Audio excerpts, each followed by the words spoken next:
Hello, hello. Right, we are back for the last game. We're going to do it the same as we have done. So for people who are new to this, I'm not seen these games before. I don't know what's coming. We're watching it together. We're enjoying it together. We'll probably go through it times two and then stop and jump back, all those kind of things.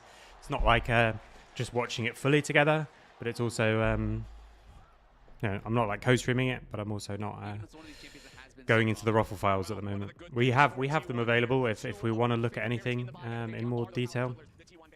So, coming into draft. Giving the Talia, slightly strange, slightly like a new strat. Trading it with the Gwen, and actually Jarvan as the first pick jungler when just Vi and Pantheon are banned. So Xin is up, Trundle's up, all those kind of things that we often see higher on the prio list. And it's going to be instant Lucian and Braum with the Nico ban. So we saw this yesterday in a later game of Fearless. But can you just run like a super range lane? There's Jhin, there's Caitlyn, then there's MF, but MF obviously is going to be with stuff like Rel, so it's going to be better for the team fight. Hey Sol, better for the team fight, but worse for the lane. And it's just going to be double jungle ban, so getting rid of... When you're taking your jungle this early, like I said, the Jarvan is new in game one, I think, in MSI. New to just 1-2 that. Already just into the one immobile carry. So just because we can play it into Talia, like that's what we're doing.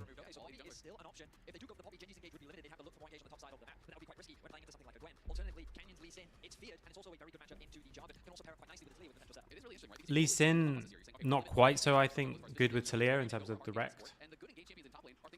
The Cadral news, no.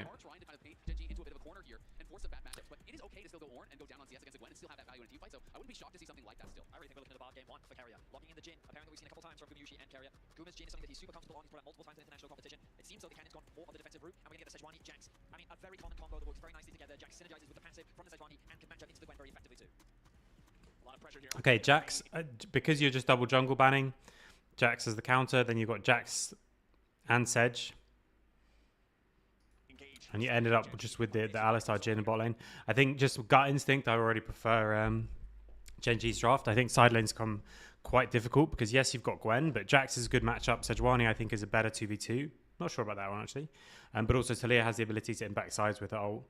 And playing on mid with Lucian Braum, going to be really good. He isn't coaching LR for the next 2 weeks. You should merge. Oh, okay. I know they're not doing like loads of scrims before their games, and in NNO they were going to play, but instead they're just playing different. Well, it's understandable. He has been working so hard for so long.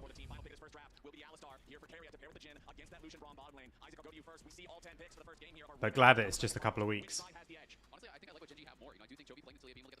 So that by the time we get to finals, we can play each other again.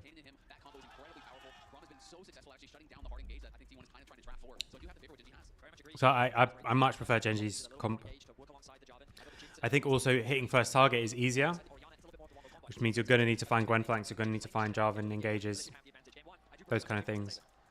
I'm nervous. I'm also saying it up front, I'm a T1 fan. I've been a T1 fan for a long time, since before Faker. So I will be mostly talking about it from that point of view, and mostly nervous if they end up with drafts like this. GenG fan. Okay, perfect. We need a bit of both. That's always the thing. Like when we used to go to watch the Sevens, for example, like if England aren't playing, they just do a tournament. You just do loads of games. Each game's like 15 minutes long max. And if no one's like, you just pick a team to be a fan of, because it's always better to have people on both sides. So I'm nervous in this game. I'd much prefer GenG's draft. Don't think you gain enough for this Talia swap, and I quite like the Lucian Braum with Nico banned. It seems like quite strong.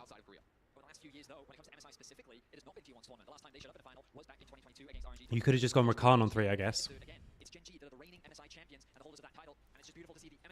Currently, it's just going to be fighting back and forward. Carrier's Alistar obviously incredibly good.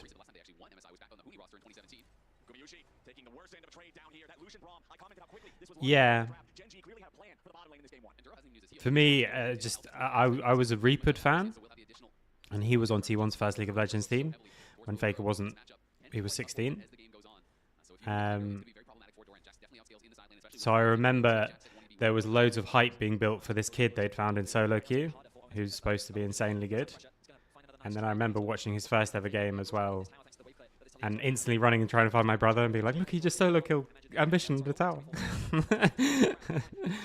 So it's yeah, I mean, that sounded bad actually. Yeah, I remember being hyped about Faker when he wasn't old enough to play, and now he's 30. Fuck, man. I'm old. I'm old and I've been watching League of Legends for too long.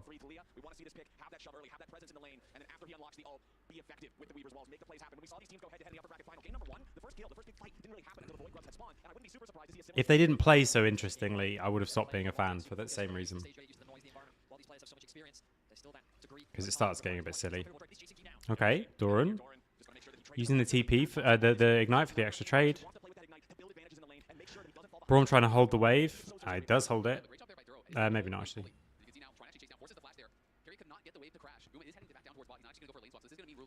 So they can't lane swap here, I think, because the wave was held. Because then when Gwen comes down here, it's like really, really hard.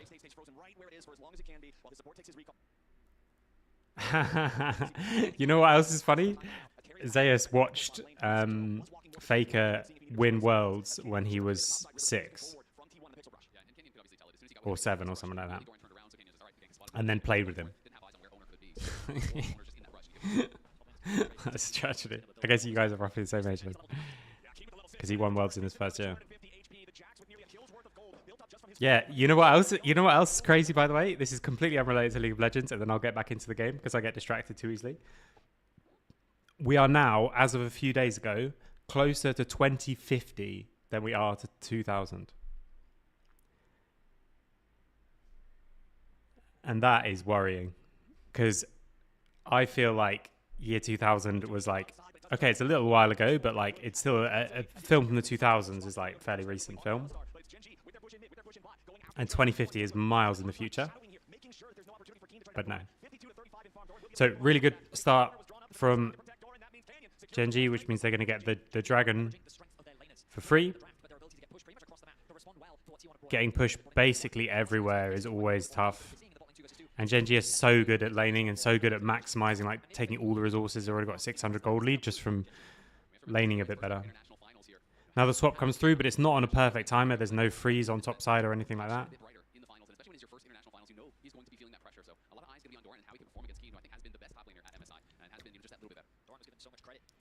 You tell your kids that you're going to be older than that you're older than AI.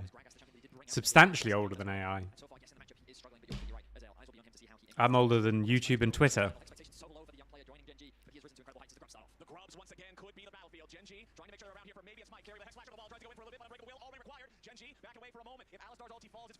I remember when we first got a LAN cable set up and connected 2 PCs together to play Age of Empires. I mean, this has got nothing to do with the game so far. Let's jump back and look at this. So, still just everywhere, like it's just stronger lanes. Like the stronger lanes everywhere, it just is rough against a team like GenG. So they get the grubs, the first grubs already.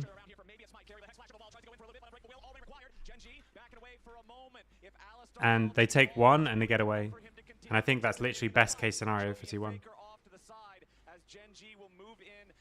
Control over the pit. They will secure the third grub. A 2-to-1 Drake. Not Drake. Grub now. Favoring GenG. They'll come out on top. Any objective scrap as neither team wants to overcommit to the fight. Yeah, as soon as Gary lost that LT early, he knew he was going to be trouble. Keen will have to back off here. Yeah, Keen trying to get away from it. The Ignite is used with the final volley of needlework. Keen drop down. Keeping that in night, I think, is good. I think there's sometimes where you really can't make use of it. But in a matchup like this, I think it's really, really good. Because if it means you're winning the 1v1, then that so changes everything. And again, here, you'll see they give up the plate because the tempo is better. We very rarely see that in like solo queue games.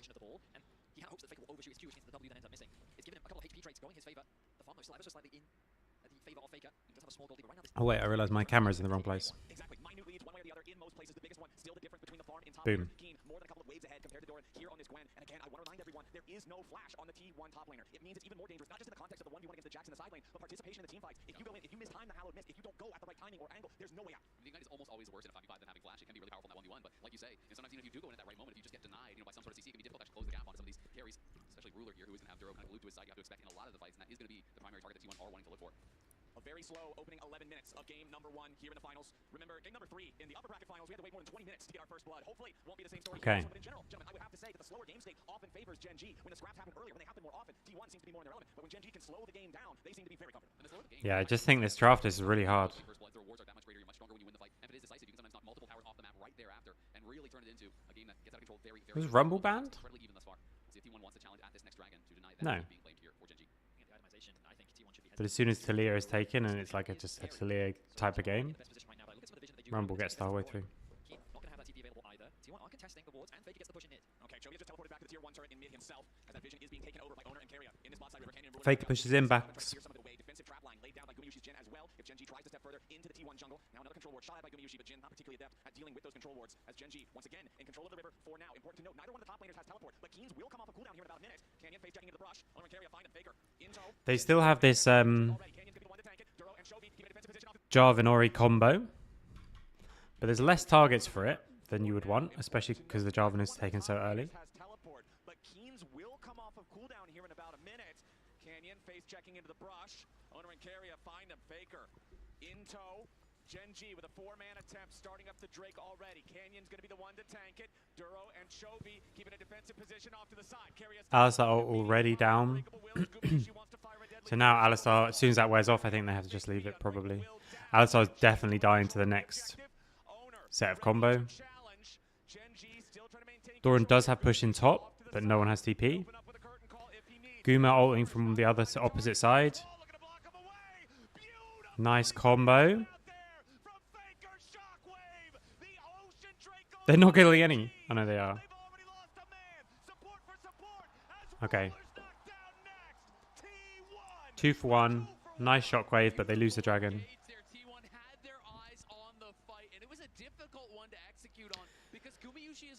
Yeah, I think when you're already all at an objective, that's the best windows for T1. Because on lanes, I think it's hard, because on mid wave you have the Lucian Braum combo. Lucian could just be ulting people, and if they engage on the Lucian, Braum is there. And on both side lanes, I think Talia and Jax both get push. Guma is causing so much issues from the backline from range. Carrier gets his ult back. Carrier waited his... No, okay, it's just a bug. I thought somehow he waited his entire... He waited his entire ult. They have a range advantage, but not a massive one. Like, it's not like a huge game-changing range advantage, I would say. Like, if you have Wei, Xerath, those kind of champs, or Ziggs, you can force like fights to happen because of your range advantage. Whereas I think if you're in that position, for example, it's not like GenG are like really mega poked. They are a bit, but not like massively. What would your first step as GM or performance manager you think is crucial?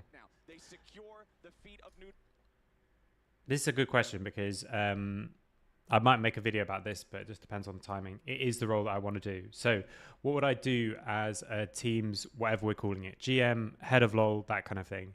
And to be clear, I think that a lot of organizations don't have this position. They have someone doing this role, but they're much more responsible for the business side of things.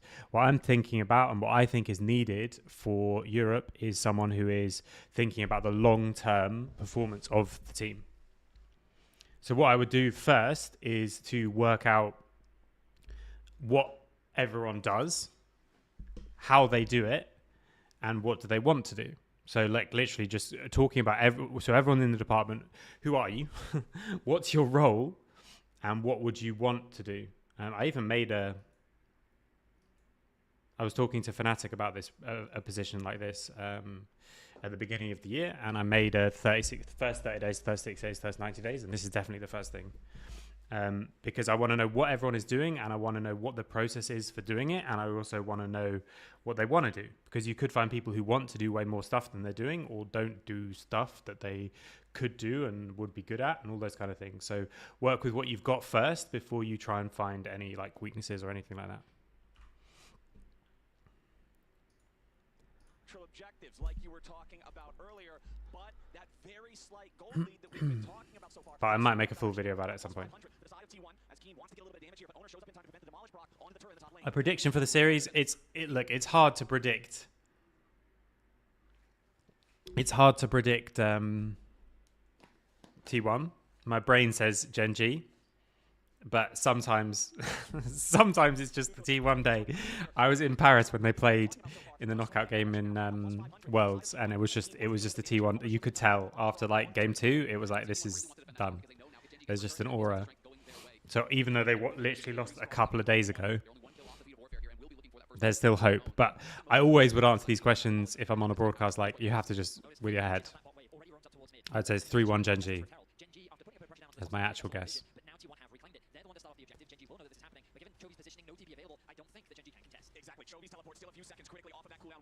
Because also, I'm not going to say the result last time. I'm not going to say 3. You can't say the result that just happened, because that's silly. And just like, well, I just think the exact same will happen.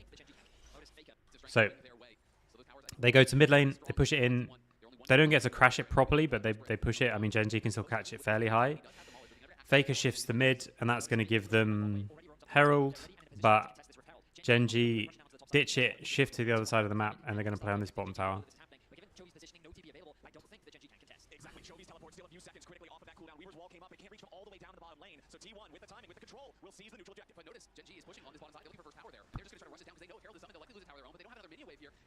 Then they Herald mid to force him to respond. Braum is TPing, but he's just going to die.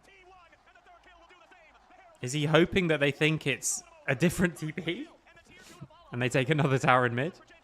And then Faker TPs to the bot side to pick up this wave. Okay.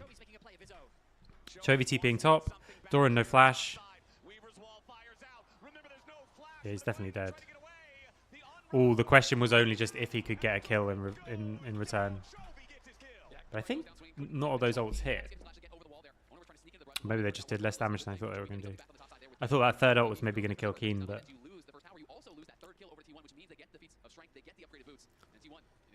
So T1 have the booties as well. Got the Nikes.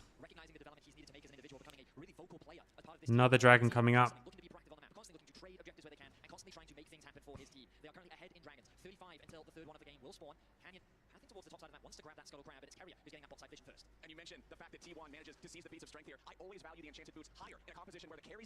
We haven't seen much Gwen and Jax, not Gwen and Jax, Sejuani and Jax together, which I think they need to make more of that happen.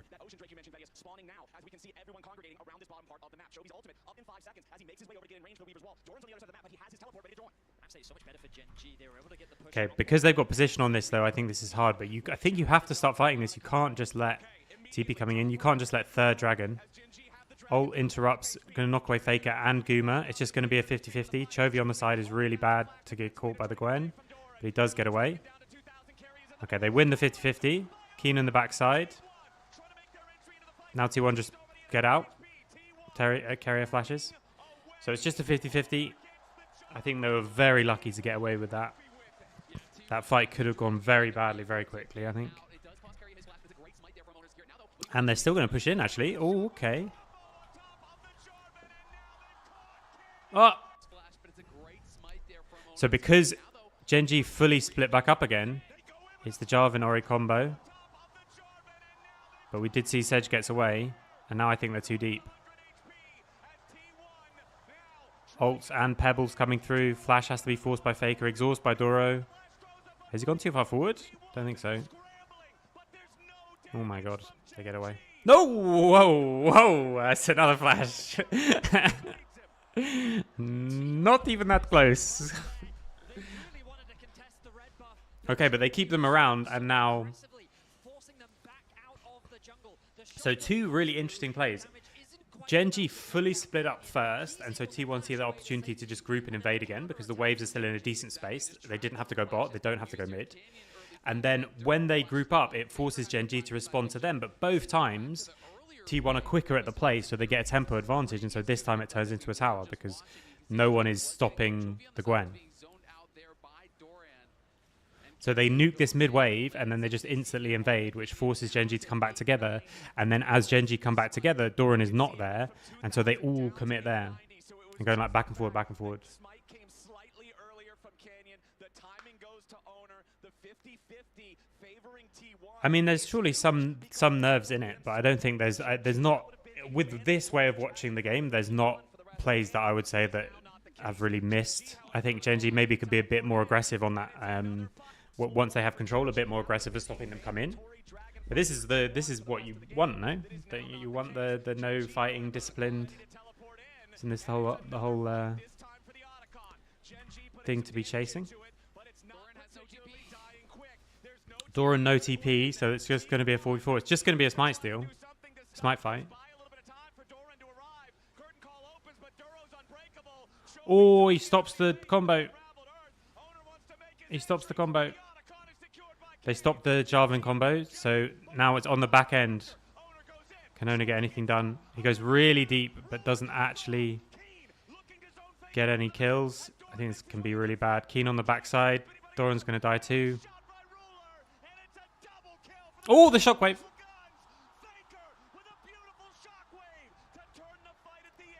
They're going to kill the two on the end. So they are going to end up, what? I'm assuming slightly higher kills. 3 for 2.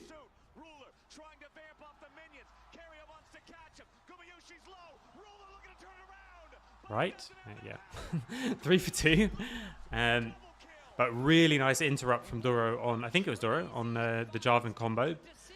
Because otherwise that would be a full 50-50 as well. Chovy just insta-TP's top. Like, if they don't interrupt Jarvan here... Is it the seismic shove? Oh, it is Chovy. That's insane. See, if he gets in there with the ball on him and Chovy already on that HP, I think it's murder. They all die. Hey, guys. I think they all just die. So I think that's quite a desperate play. Like, it works. But I think with everyone getting chunked out from Atakan, that Jarvan combo into Shockwave would have been an absolute murder. And then the Dragon is also 50-50. Or the Atakan. Sorry.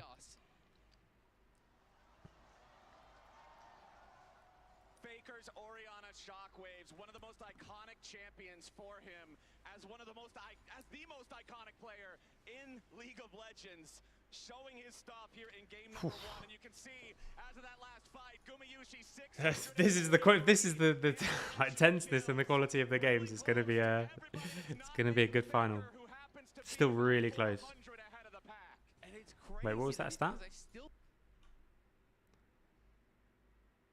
1,022 games. Kills, sorry. 684 games. And it's crazy to me because I still think of Gumayushi as a new player, but he is such an international veteran because every time T1 shows up to a tournament, it feels like they're winning or they're at least in the finals. They have deep run after deep run. And Guma has been so stalwart for this team, has been incredible ever since his debut. And it was a very controversial split, but Guma, he really has shown up throughout spring and here at MSI in particular. He currently remains deathless alongside his carry in the mid lane Faker. Dragon, 10 seconds. GenG do not have position. Okay, I mean, as always, Dragon going to be really important. They do get another tower. Doran only has the one item. If he can reset and get Nashes, I think that would be really big because 2 items already for Keen, so he should be similar. Yeah, so 2 items on Gwen, much stronger. So this is why it's worth stalling this. Or he TP's back. Yeah, TP's bot lane. He has Ignite up as well. Can they just get that first target? Completely whiffed culling from Ruler. And they just hold that position. They're not rushing to start it, they just hold it. Now Gwen's starting it on the other side while they clear the mid wave. And it looks like Owner and the rest of T1 are now ready to walk over GenG. They used too many resources. Canyon got chunked. Now they're checking. I mean, Kenyon's just getting really chunked here. If there's a fight now, it's really bad. Keen, I think, is going too far. Chovy gets into the backside, but Keen just dies. And Chovy now doesn't have flash, and he's probably still going to die. Should still die. Yeah. And that's going to be Baron. This was a bit weird. Like I said, I was really worried about this comp, but they're always on the front foot. I feel like they can just hit the first target, but it seems like they don't think that they can. So they're trying to get like stuff from all different directions. A little bit nervous there, a little bit antsy, forcing the play early. Did not seem synced up with his team. Chovy was on a solo mission. And Ruler's like ulting off to the side. Ruler had no culling. No one was I don't know. Looking at this game, I still think I still don't necessarily look at this and think, okay, maybe I was wrong about the draft. I mean, maybe I was wrong, obviously, always. But I don't look at this and think, therefore, I was wrong about the draft, because I feel like GenG are playing this really weirdly. I think the first time they had control of this third dragon, they just hit whoever comes forward as T1. They can quite easily, they saw it in the fight before, they can quite easily pop the Alistar ult, and then just holding that control much more aggressively, I think, was the way to do it. But it seems like they're playing as if they have to get some like big engage, whereas I think they should play as if they can just hit anyone. We heard from GenG behind the scenes after their first series against T1 was the constant communication of, we need to slow down, we need to take our time. And you can see here in game one, they're getting impatient, they're overextending, they're over-chasing, and T1 are the ones that are waiting to punish GenG's mistakes. Now with the Baron buff, they're beginning their siege, and they're looking to put more pressure. No, also, what I mean, Jack, is like, obviously, drafts are not in isolation, they have to be executed as well. I mean, that's really good trade. Like, you could have a winning draft and execute it poorly, and then it's not winning, you know? That's what I mean. And when you're just trying to judge them, there's no way to ever see a draft without seeing execution and actually know who wins, you know? So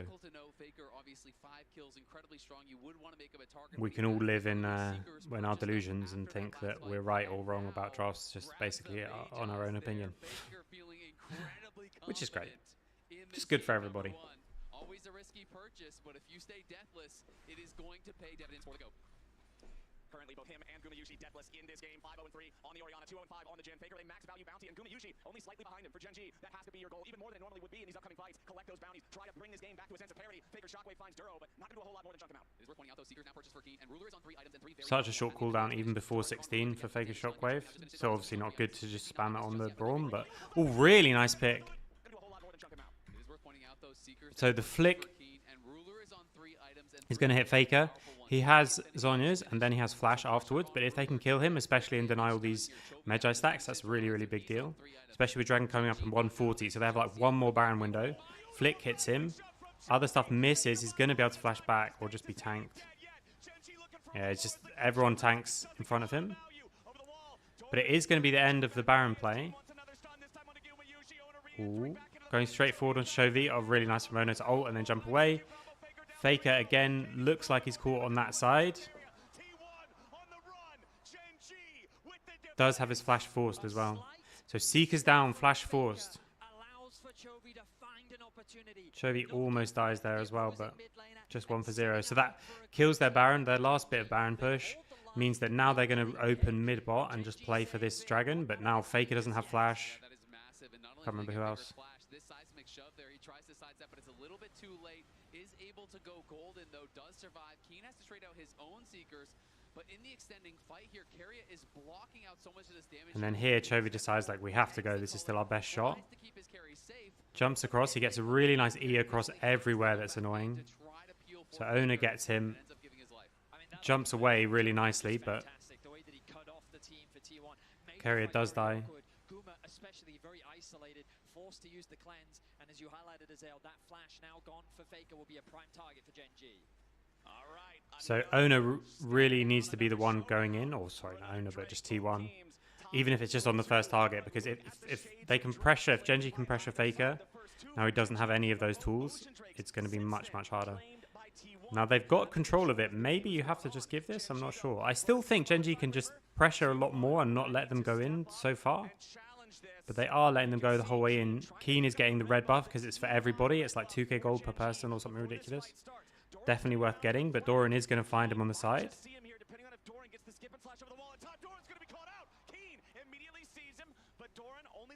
Flick misses. Dragon's going to be reset. Doran's going to reset and maybe TP back out. Because whoever wins this fight probably just wins the game. He's TPing back with the team. It's just going to be 50-50 again. Shockwave, not good Shockwave. Keen on a really, really big flank. But they go too far, they don't go too quickly forward. Keen still on a big flank. Guma fighting. Carries fighting each other. Oof. Jax is going to die on the back end. Oh, the flick though. I was going to say on the back end, the Jin out kills everyone. They might all die here. They might still be the end of the game.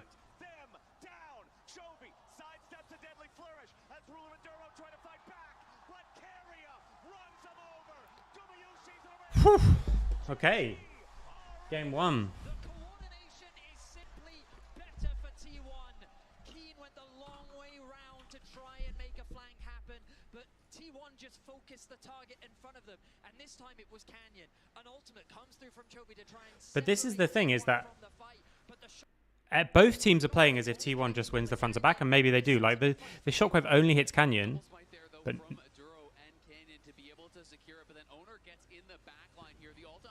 maybe not. I mean, the fact that Faker and Guma get this way and somehow escape the Keen flank is really, really good from both of them.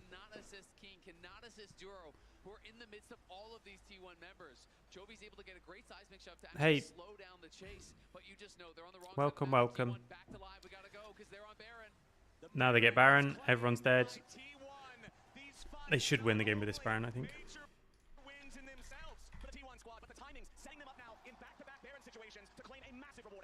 T1 is just playing these fights better. 8k gold. Looking for these flanks, but he's taking a little bit too long. And in that last fight you saw, he wasn't able to connect the counter strike onto anyone. I think they're just playing the fights better, honestly. Chovy is doing absolutely everything that he can. And I think that Like, Jax did no damage in that game, in that fight, sorry. they're in a great position, and now they're looking to try and close out game 1. It's just a tough situation here for Keen. He had used his Seeker's Arm Guard so long ago in that base defense, but he's got no gold since then, so he's still just stuck on that Seeker's Arm Guard with no progress towards the Zonias, whereas Faker has finished his Zonias, Owner has finished his GA. And he's got 22 stacks now, Faker. T1 have all of the luxury items that they will need to Oof. close this one out. I want to go back to the lane phase when we saw Keen winning the early trades, winning the early farm, when we were talking about how this can be very difficult to play the Gwen, especially without a flash in team fights as the game goes on. But that last fight, I think Doran did exactly what he needed to do. You saw the end of team fight damage chart, dealing 5,000 damage on the Gwen to only the 1,500 of Keen's Jax as T1 sets up for a siege. Teleport coming in as Jovi's ready to join up with the rest of GenG. T1 not slowing down, ready for the next minion wave to crash while Doran enchants the wave over in mid at the same time. Canyon throws out a glacial prison, but there's no follow-up.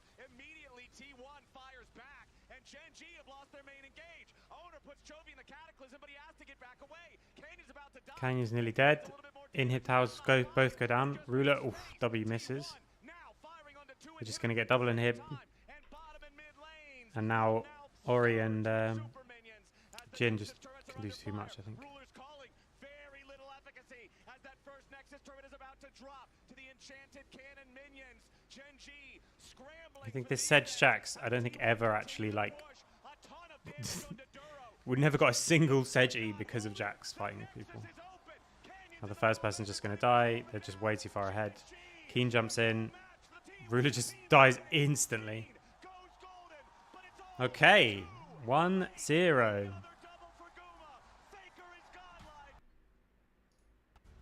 Game 2. Sorry, I'm doing that quickly because I want to make sure that I don't see any of the other videos. If there's like a winner's interview with Chovy, then it kind of ruins it. Okay, so Rise first pick. This is all these drafts you never get unless these teams know each other super well. Like it's been years that it's just been these two teams basically. So it's actually higher prio on the Wukong than it is on the Vi. Pantheon still banned, Azir still banned, Rumble banned this time. I don't think it was last time. Still the Nico again.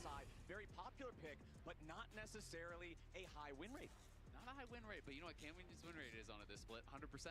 Okay, And that's a little bit higher than the win rate of other people. In that context, So you can say Vi not performing that well, and I would ask you the question: was Canyon playing it? all right, fair enough. You know what? Fair play counter argument. And it's going to be Sion. Vi wasn't that good. I'm like, are you Canyon? You're like, my mistake. I apologize.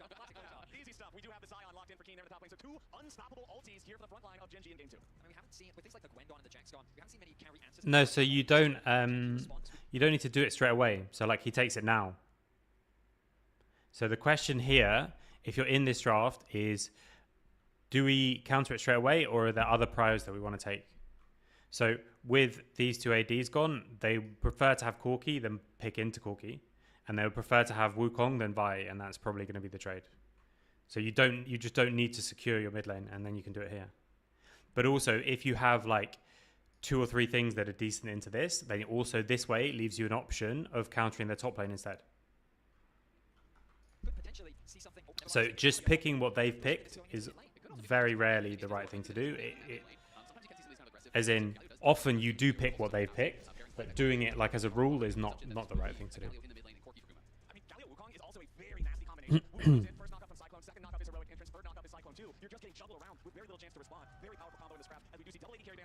Also, Galio really good into the Vi, and that's another reason why you might take the Wukong here, because then in the Vi trade, you get the Galio, which is what you wanted into the Ryze anyway, if that's what you did. No, because it's about the priority of the picks. So if you don't take Wukong here, for example, enemy takes Wukong, and you got, let's say you went Corki Galio, then enemy gets Wukong and you get Vi on 3, that's worse.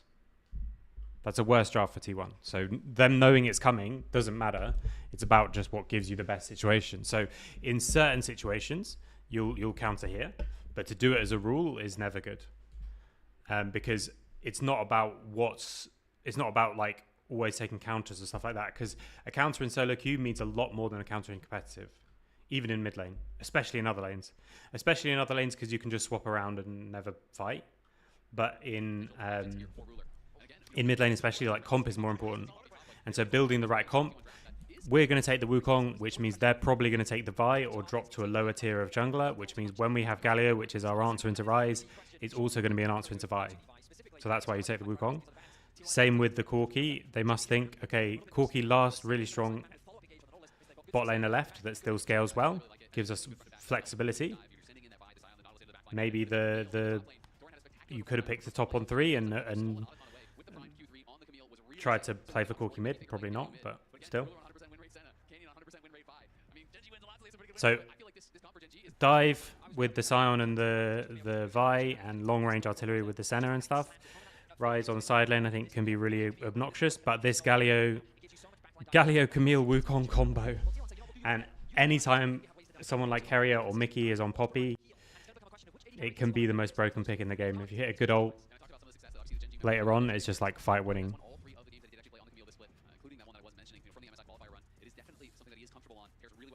Scion, I think, is really, really strong.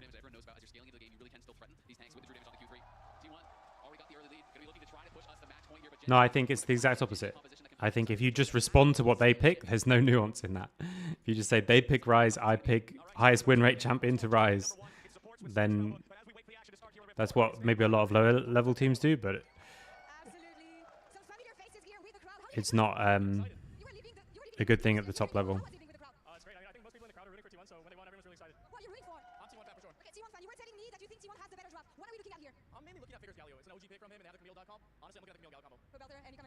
I think GenG is a better draft actually because they have 4 bruisers. Everyone besides Senna is really hard to kill and they have low DPS on T1. But T1, I mean, Faker Galio just has like flat armor or something. Alright, let's see how this goes, guys. Thank you so much.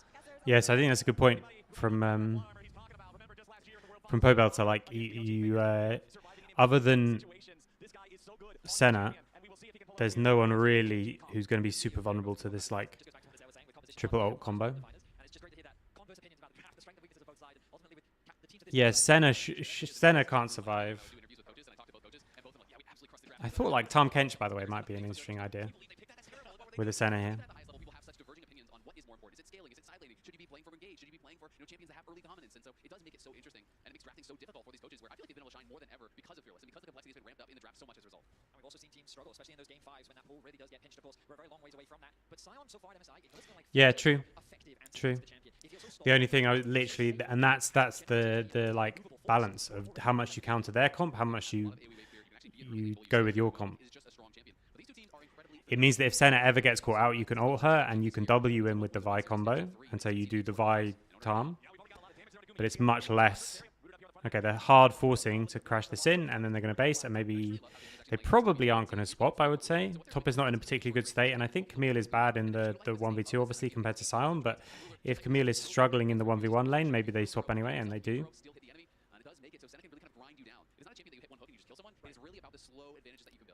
Oh, he tried to hold the wave, but didn't. Both TP bot. GenG want both these 1v1 lanes, it seems. Even though Sion is better in the 1v2, he's also better in the 1v1.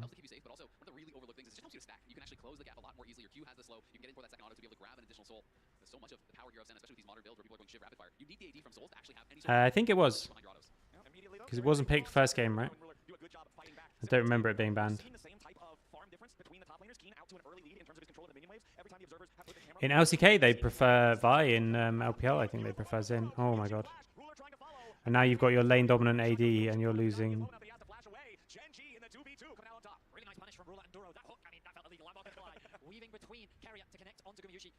Another really good start for GenG.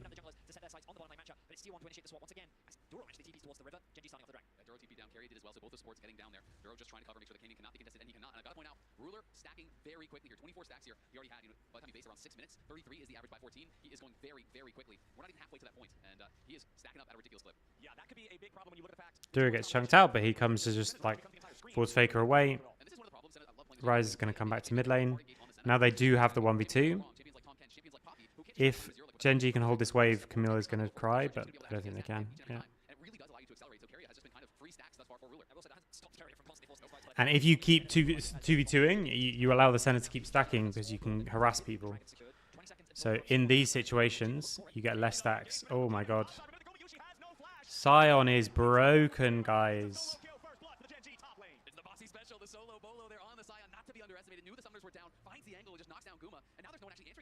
Kerry is moving, so that's why they're going for the dragon. Oof. Okay, wait, let's look at this, So Carrier is shifting to the other side.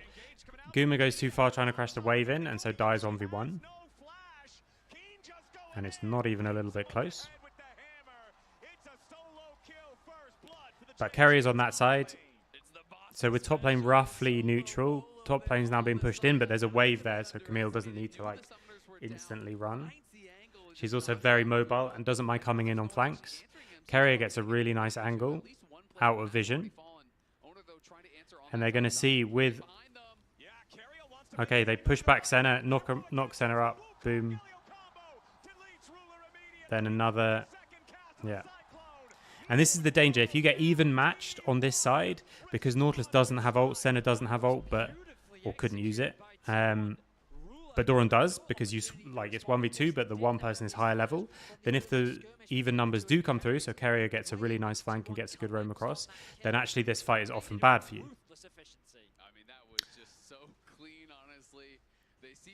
Yeah, those wards look like they were down already. Oh, nice juke. So they make a cross-map play that's kind of for free is not the right way to think about it, but... Oh, nice flash, because otherwise that was insta-dead by. And I think one of the big differences that last time you saw when GenG ran the super comp, I don't think Ona had Wukong, because Wukong is...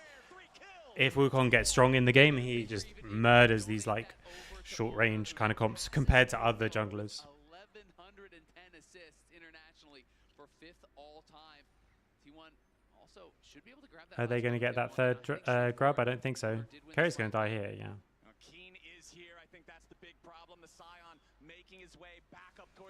Okay, so the Sion is huge already. Everything else now going well, I think, for T1.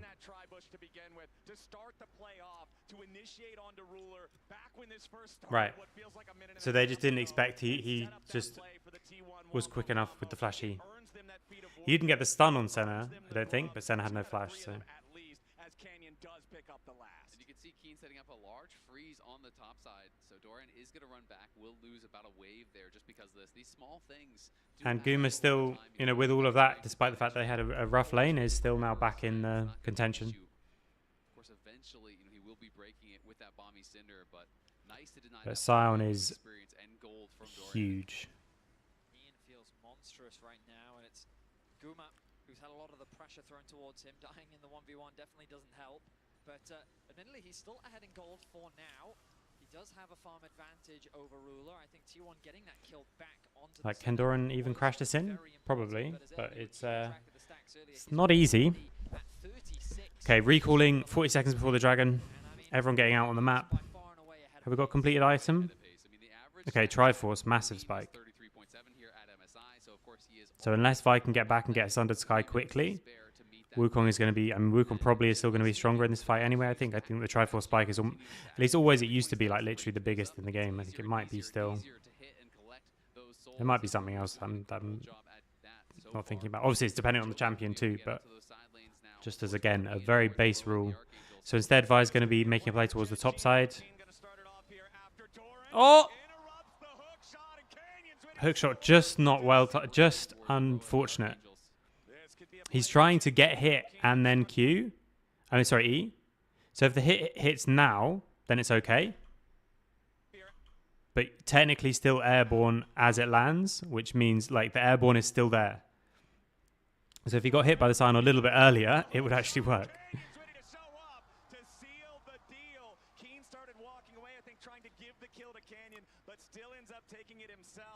Today's going to be the one for one dragon. I think this is good. If Wukong has Triforce and you don't want to make this fight, Rise is still in scaling items. Ruler is still in scaling mode. Although Corki obviously has got Triforce too. I think it's fine to just ditch this second dragon. You got the first one. Do something on the other side. Because they don't have the grubs, they don't do what T1 have done recently, which is just like full commit and go for towers on the other side. On that second dragon timing.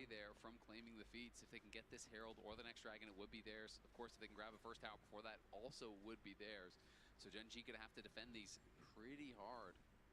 One big thing that just came online here. Trinity Force plus level 9 for owners Wukong. This is a big power spike for this champion. Considering owner has been a part of all of the kills so far here for T1, I expect them to be confident for any play they want to look at now with him hitting this big power spike. Keen as well, you're looking on the other side. He is the gold lead for GenG. And this guy's gonna become a brick wall. There are 4 melee champions over on the other side. And it is gonna be very difficult to actually fight past Keen. To ignore him in these fights and try to get in towards the center, in towards the Rise. Doran going for his Triforce as well, obviously.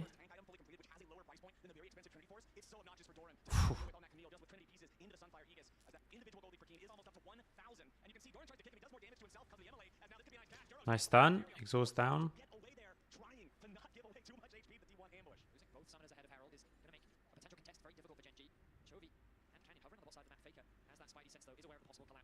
I mean, how insane, by the way, would it be if Doran wins MSI,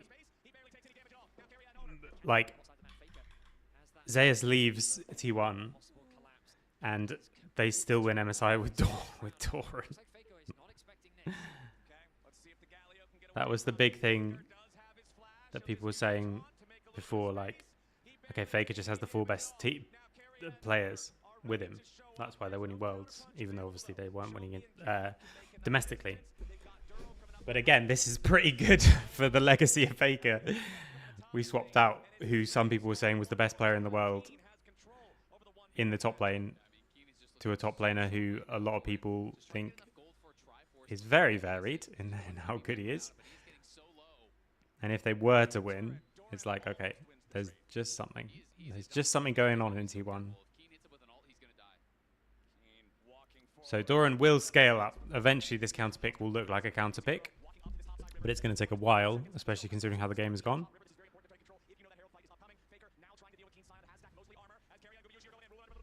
So, because Faker's got Leandries, he can do better into him. Leandries versus full armor currently.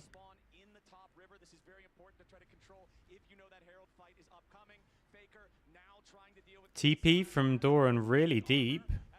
Faker can move across with ult as well. Guma's fighting very aggressively. Has to flash away.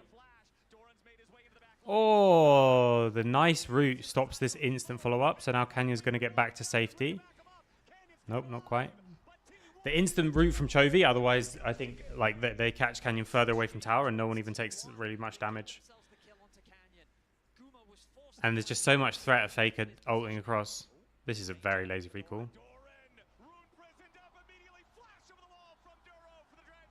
That was a very lazy recall. Like, why are you recalling that close to the wall? They are going to take, with the TPs, they're going to take the Herald. It's not going to be the feats, though. Unless they just drop it instantly for the tower. So whoever gets this next dragon gets the boots, unless someone gets the tower first. They nuke the wave down. Triforce now onto Guma. So in fights, he's definitely still a lot stronger. A bit of a push from the center now with this build. Like you need some push in competitive, otherwise you. They keep these lane assignments. But Doran also, I think, not doing all that well here. And if he goes in, Kanye's there to just watch. And like, if you can't go in, Rise wins. If you can go in, then Kanye's there. They go too far forward. That's going to be Dragon. That's going to be Feats. That means GenG now automatically take control over the river. T1 is forced to retreat, and the objective will go to Yeah. T1 win a fight in mid lane, but GenG find a pick onto Doran. What side of the map? T1 have priority over the dragon, but GenG Good find a pick. onto Doran. And playing through sides is what they will need to do. And it is working. They now lead Senna can just absorb as much as possible in mid lane, and then they play on the sides. And then in fights, they can just hit the first target. They have a lot of damage, a lot of tankiness. Faker's not going to be able to save that tower.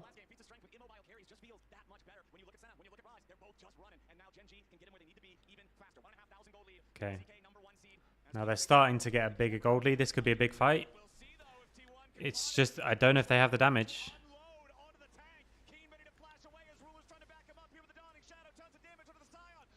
They do get him, but they used so much. Faker's there with a two-man taunt. Sion passive. The Battle Herald coming in. I think this can be bad on the back end. Ruler gets one. Faker's going to die as well. Carrier's probably going to die as well. Duro hitting everyone with the Herald.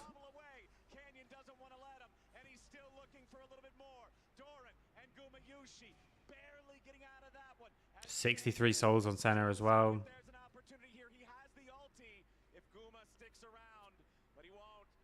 They force him around the whole long way. They stop him even there. They almost get the mid lane tower as well.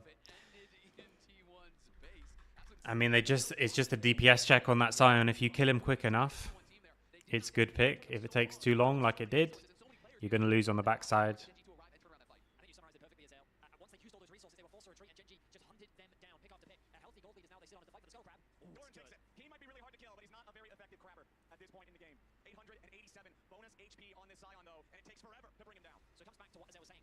I mean, Sion is just giga broken. And this Herald is really good, I think. He gets Faker. Okay. Oh, really nice W from... Okay, no, I missed that. I thought Ona blocks the Viat or tanks the Viat with his clone, but he doesn't. So they go onto Doran, but Doran just about lives, proccing his passive. I didn't see if anyone gets hit by the... Okay. Sion gets knocked away by Poppy. Duro does die, but now Sion is back. Massive Sion Q. And now they can't get through him. His Sion is just too big here. Okay, but that was a mistake. I think Keen thought he was going through that. Guma flashes forward. Oh my god. I think Keen kills them though. Yeah, Keen kills them both. Right? Oh, he misses the E? Yeah, okay, yeah. I mean, that would have gone so much better, by the way, if Keen had actually got through the Rise portal. Eventually, he's going to start dying. When they have like 4 items on everyone. But look here, I think on the backside, if Sion goes through the Rise portal, I think they just kill them all. So, nice Poppy ult. Doran almost dies instantly. Duro loses all his resist at Atakan as well. But Sion is now back. Look here. He thinks he's going through. If Sion is here, they just killed them all really quickly. And what happened there? Keen thought he was in the realm warp. He stepped just barely out of it. He was too thought he was going in with the Scion. He shows up by himself, gets burst down, then Guma flashes onto Ruler, knocks him down, turns around what could have been a disaster there, but tiny differences. If Keen was in that realm warp, it could look pretty different. And the biggest I think this game is still done. Like even with Keen not in that realm warp, Senna is going to get very, very strong. Corki can play. This fights again. Gumayushi just gets jumped on by Chovy. They take one tower on this side and they all group up together. They have to fight their way out, I think. But 4v5.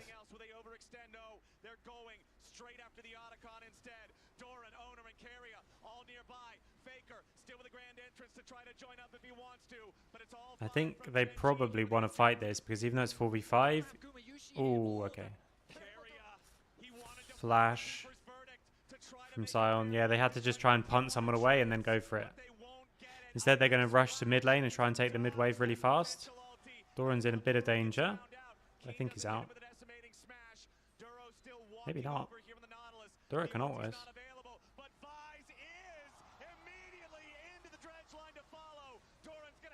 Yeah. Okay. I think it's going to be 1-1. It's going to be too long before anyone can kill Keen. Well, well, well. Have you seen this already? Don't spoil it. Luckily, I've got enough trolls in my chat who fake spoil things for me that if anyone really spoils stuff, it's very hard to tell. I had someone say AL won yesterday, and I was like, I spent the whole next game thinking, like, are they trolling me or not?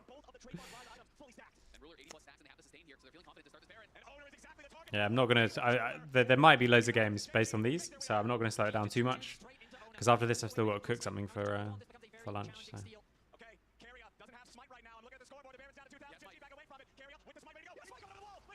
Oh my god, okay. Yeah, they lose again. Okay. So what's out? Still Pantheon. Still probably just going to be permabanned. Vi still got 100% win rate for Canyon. Ruler's looking at 100 stacks here. This is ridiculous how quickly he is stacking up. GenG feel like they have this one pretty much wrapped up. It was a late swap over to Smite. And GenG feel like, okay, what else have you got? Scion is gone, which I think is a good thing. Ooh. Down for about 1100 HP. This was not the upgraded Smite 4 carry, so it had to be lower. I do believe the upgrade based on how many times you swap to it with the spellbook. And I think that was his first Smite swap. And now he's on it again here, so this would be an upgraded one. And they're going to need to try to steal this dragon away because it is Ocean Soul if GenG get it. T1 obviously already up against it, but if you get Ocean Soul to Zion this far ahead, you're never killing him. I mean, look at how tanky this composition is. Nautilus, Vi, Rise, Scion. You got a little bit of Ocean Soul spice in there. You've got yourself meatball soup. There is no way that T1 will be able to punch through it. They have to realize that. It's 25 seconds until the Drake spawns, but the bottom side river is totally controlled by GenG. Onan's going to go third item Cleaver probably, and that will help a lot. They have to get creative, but is it going to be seen? Oh! Okay, now he's seen him.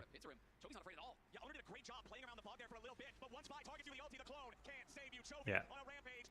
He dodged them so well, but then just hits one ward and it's done. But he has to go for that. Like, he looks like he's inting, but if you don't get some mega flank, you're not winning this game, so...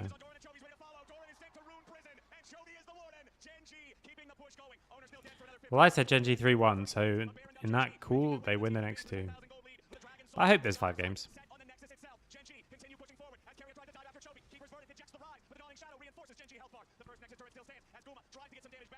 I mean, it's like mega front lines plus Senna.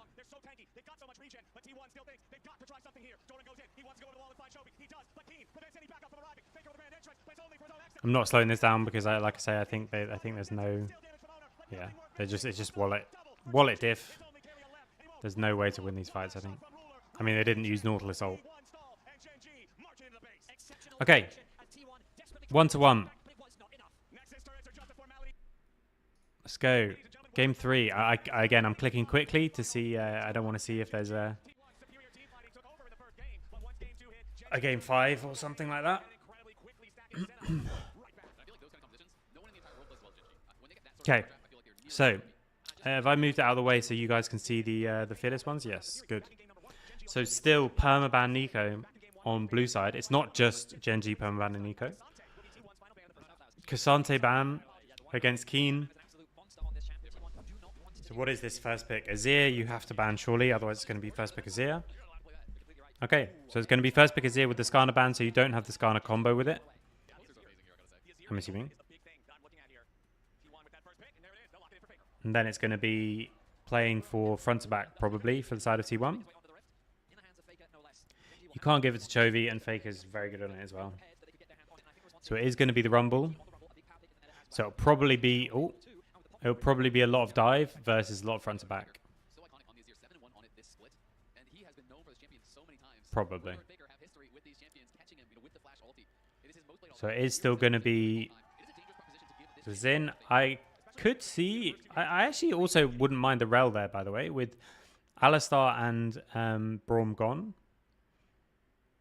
But the question is there any junglers if you pick Rel instead of Xin? Maybe there's no junglers left. Oh, you could have had Nocturne yourself, actually. I think Rumble Rel, and then... Oh, you can still go Rel here, I guess. So if you've got 3 options here into... Yeah, exactly. I mean, Rumble's a really strong pick already, and then Gwen and Galio are out. But for me, I also think like Rel is mega high prio here because both the Rel counters are gone, and it's really good with Rumble. So I would like them to go Rel here, but they might just take mid instead. Okay, that seems like a very hard lane. Okay, yeah. I think Silas would be a very, very hard lane, but you get the Ornn ult. So Annie, still same, like it's just going to be this one shotgun engage. So stuff like MF, Rel, bans, I think are good. You can just go MF on 4. So stuff like Bard can absorb some of that engage. And it's just front to back, I think, for the side of T1.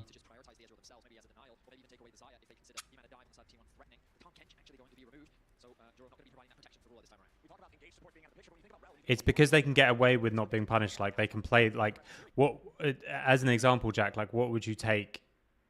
Like you would just like what are you taking into this Rumble that's like a mega punish? Because they're going to take Ornn, which is the best thing that's left. Or like Xin, like Xin is in a better state in the jungle now than your answer. So you could go Rumble and mid, but I think actually the best thing to do, like I said, is to go Rumble and Rel and drop mid. But maybe with like 3 mid bans, if you have 3 mids left, it's better to ignore mid and just take the Rel. Oh, they still didn't ban it. Okay. I wouldn't have banned Rakan, and I would have just taken Rel. Or maybe they're worried about Zyra Khan, actually. Yeah, okay. Yeah. Yeah. So at least you can't have the Zyra Khan. If they do take the Zyra.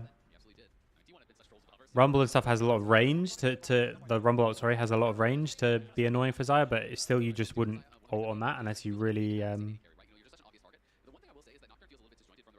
But now your top laner has to be able to play Warwick and has to be able to punish this matchup, and then you also have to not get swapped on.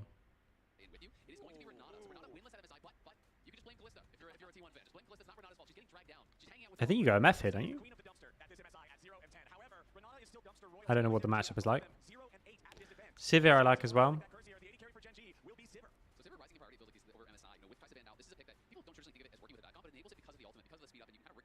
Kaiser's banned.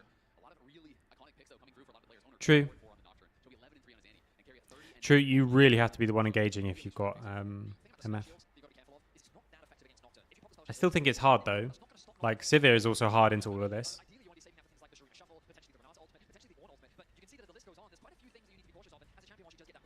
I don't like not banning Rel. I would much rather ban Rel than Tom. Personally.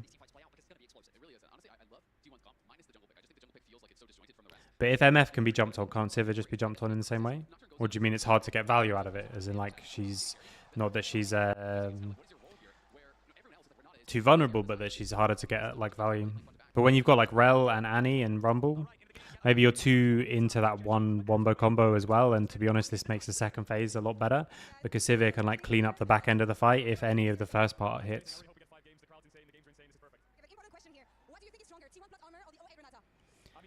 Yeah, I mean, either way, it's like someone who helps the rush, right? Either you help the rush with a bunch more damage with the MF ult, or you help the rush with the Sivir. And actually, I do think the Sivir is better. We just haven't played it very much, which is why I didn't think about it.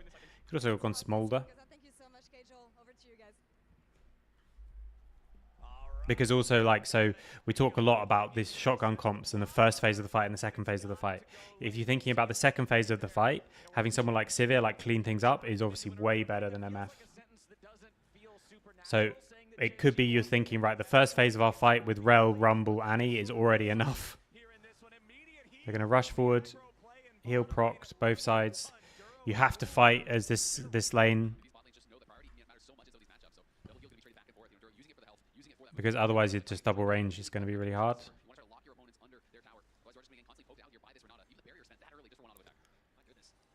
Barrier as well. 2 on both sides. The only thing you have is, the only advantage you have is the cleanse means it's not like a direct fighting summoner in lane. Both people fighting bot. Obviously, if Nocturne can just chill and get 6, that's going to be good for him. But the 6s on Annie Rumble are not weak. Yeah, and they just win 2v2. And this is why, like, they're going to want to try and get lane swaps. I don't think... Are they going to... No. I was going to say, he's not just going to base her.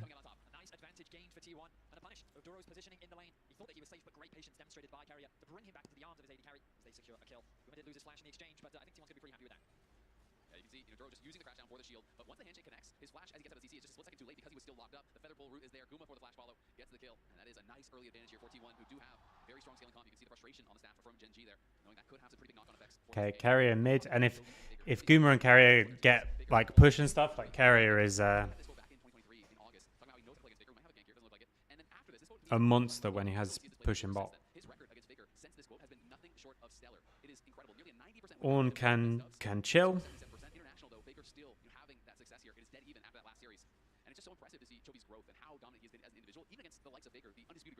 Right, you think of Faker and of T1, and you think of this is the best, the winningest League of Legends team to ever exist in the history of all esports. And GenG really are the team that consistently rivals them, that consistently challenges them, that domestically often gets the better of them, but then internationally it is a war so often. I mean, honestly, it is a crazy flex to say, yeah, I played off against Fakers. He might be, oh, he's in some trouble. Owners here to cover. It's a crazy flex to say, yeah, I played off against Fakers. I play against them, and then just casually drop your 90% win rate in a regional series. So Annie's going to try and crash in as much as possible. Not obviously the best way to clear. So Azira is going to pick up most of these.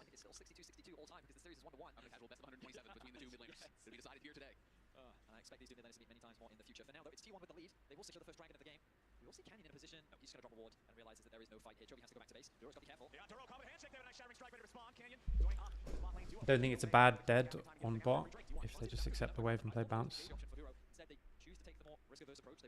I mean, they still had to just accept the wave at the end, right? Anyway.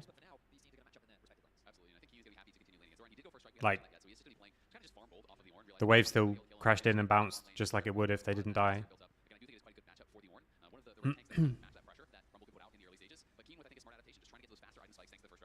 So they're 10 CS down now. They would be, or like a little bit less once he clears this wave. And I think the CS down would be the same. But it's just like, you do have to play aggressive, right? Like, I completely agree with you. If they had have played the lane safely and definitely not died, that would have been for sure worse. They have to be like perma-fighting. They use heal just to get the flip level 1. Like, they pop barrier instantly just on all the trades. Like, you have to fight like that. Otherwise, you just get murdered by these like double range lanes.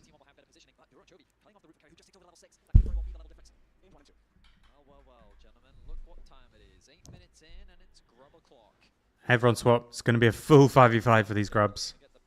This could be not a game-deciding fight, but it'll be massive. Ornn has ult.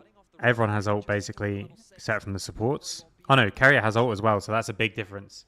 I don't know if they've noticed that.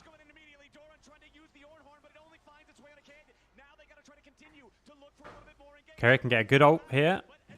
Yeah, gets it across 3 people. Canyon not quite dead.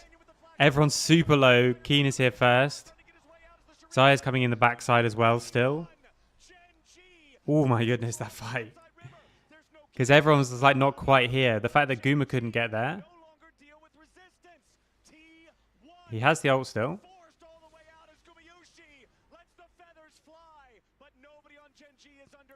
So Canyon lived on 1 HP. Then a bunch of T1 players lived on like basically no HP. They are going to get all 3. So no one dies. Here, I think they're just thinking, okay, so Okay, Keen plays this really well. So he chases away Zaya so that he's there first.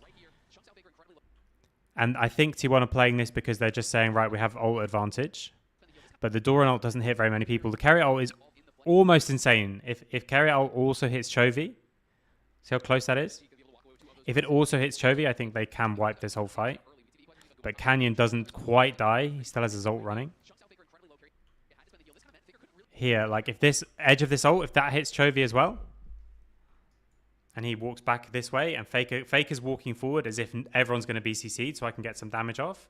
But then they're not all quite CC'd. Let me just slow it down a second. Okay, why can't I slow it down? So he has to walk back again, because the two abilities will give you the stun, and then he gets zoned away. So I think genuinely, if Chovy gets hit by that carrier ult, I think they just can wipe the whole fight. Because even a tiny little bit of extra damage. Yeah, good point. Good point. Playing really aggressive in the lane, but playing without a keystone. Because pre 6 minutes, you literally don't have a keystone. If they had Glacial and they heal for that first flip, then the next bit of their trading obviously is much better as well.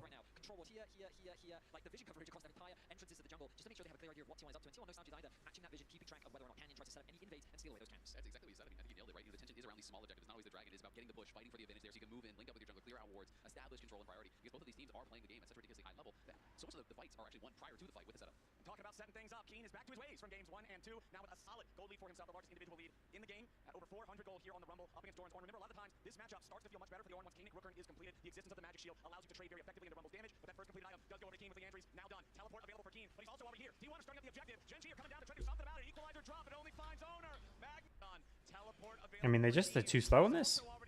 T1 are starting up the objective. GenG are coming down to try to do something about it. Equalizer. Nice Rumble ult. Owner just kept in it. He's just going to die, but they just leave him, I think. Nope, they don't leave him. Or the feathers, but Xin ult is just tanking so much here. Whoop! Faker almost finds a great engage. Nice snare from Guma. Guma's going to die. Nope, not quite. Not quite. So they get the 2 dragons. And again, if you're the team that has the front to back, having these early dragons is really strong. Because if you ever get control, it should be very hard for the enemy to come in. So there they only get in as T1 are leaving.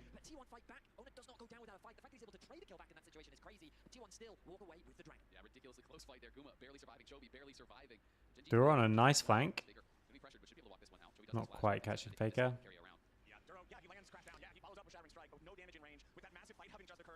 Picked up a wave.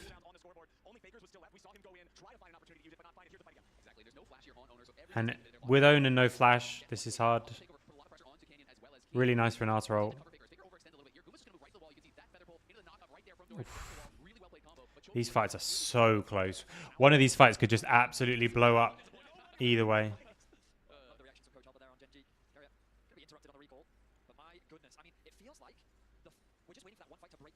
So back and forth right now, it can really swing either way, and Herald 50 seconds away could very well be the objective that breaks this game open. That coach reaction was the opposite of what you talked about earlier, Isaac, with everybody feeling good about winning the draft. That time they both felt bad about not winning the fight, even though it's just that 1-for-1. Faker there, once again the target of GenG. But I feel like throughout his career, one thing that has made Faker stand apart from all of the other players, from all of the other highest ranking mid laners, he's so good at absorbing pressure. Yeah. He's so good at providing threat while also not putting himself in a spot to be punished. I mean, it sounds like an oversimplification, but he just knows how to win, right? Like, he knows where to be, he knows what to do, he knows what he can give up. Herald exactly coming up. To win. And that is why it's sometimes shocking. You know, he can be losing lane, he can be giving over kills, but he still is going to find the best possible route. They see Faker base.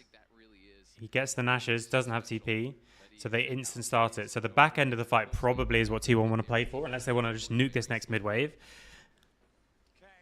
and play on bot side. But Faker is coming, they are TPing, so they want to play for the fight, even if they lose the objective, because they've just got a big item. Some feathers already going in the pit. Nice instant engage. But the re-engage comes back across. Oh, that will know as well on the follow-up. I think this Renata is really, really strong. Chovy's going to die as well.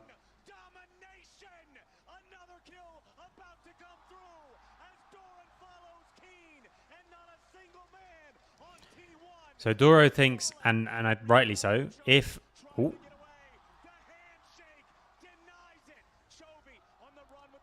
Chovy still... Tibbers? No. And they're going to put Herald down in mid. They're going to get mid tower as well. You have to engage that as Doro, I think, because if you just let people run at you with this comp, it's never going to work. But I think this Renata pick is just changing everything.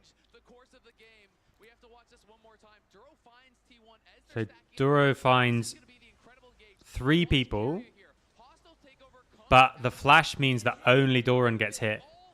And the Renata ult is insane, which lines up the good like refollow. And they also got Herald, because why not?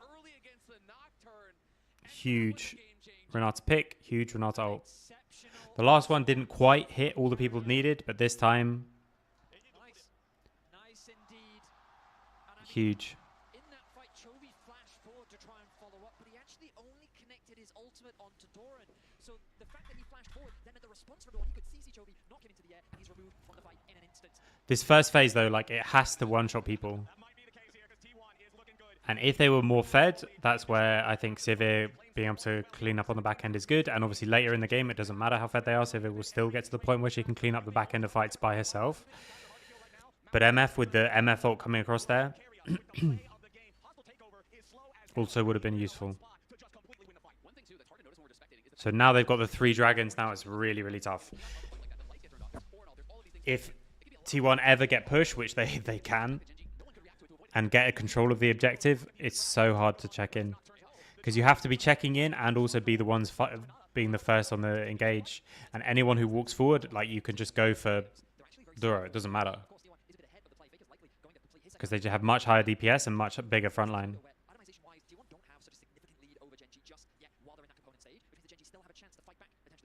feel like they have to find that chance soon, because to me it's not just about the items, it's about the scaling. You're facing against an Orin and a Zir. Renata's going to have tremendous value in those later stages, and Guma's going to be so hard to knock down as he gets towards some of those luxury items later on. So I do think GenG absolutely in with a chance, but they've got to be picture perfect in their engages at this next dragon. You can't give over Soul. So basically I feel like the game gets decided if it is T1's or if it continues and goes on at this next dragon in 230. And I feel like when you look at these champions on GenG, when you see the Rel and the Annie, and then you have the Rumble Equalizer at the top, they want to go in, they want to coordinate together, and that Nocturne ulti that you bring up, Isaac, just makes it so hard for everybody to... Annie ult coming out just to force Faker away from the tower.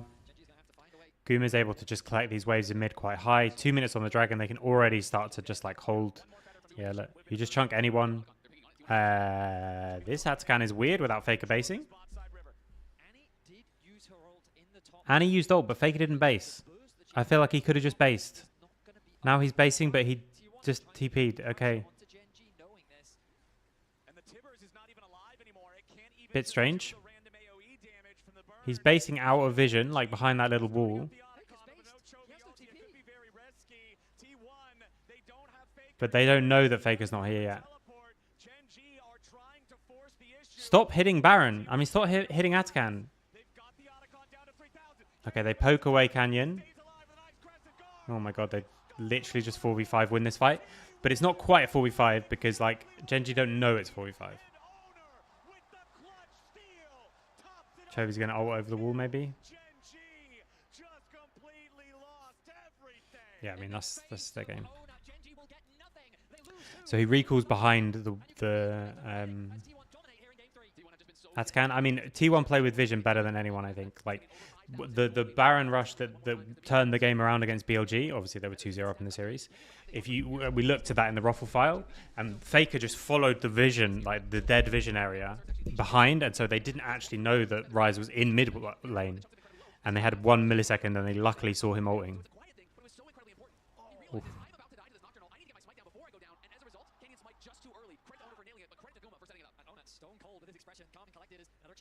And this exchange is because the Mountain Soul for T1 is alive. They've got a 5,000 gold lead, and if they secure the soul, GenG knows their chances are disappearing fast. Yeah, we'll slow this down because I think this is the last fight, and then that's the end of the game probably. If they get soul or if they win the fight, I don't think there's a way to win. Because the same thing, like, soul is so good for this front to back kind of idea.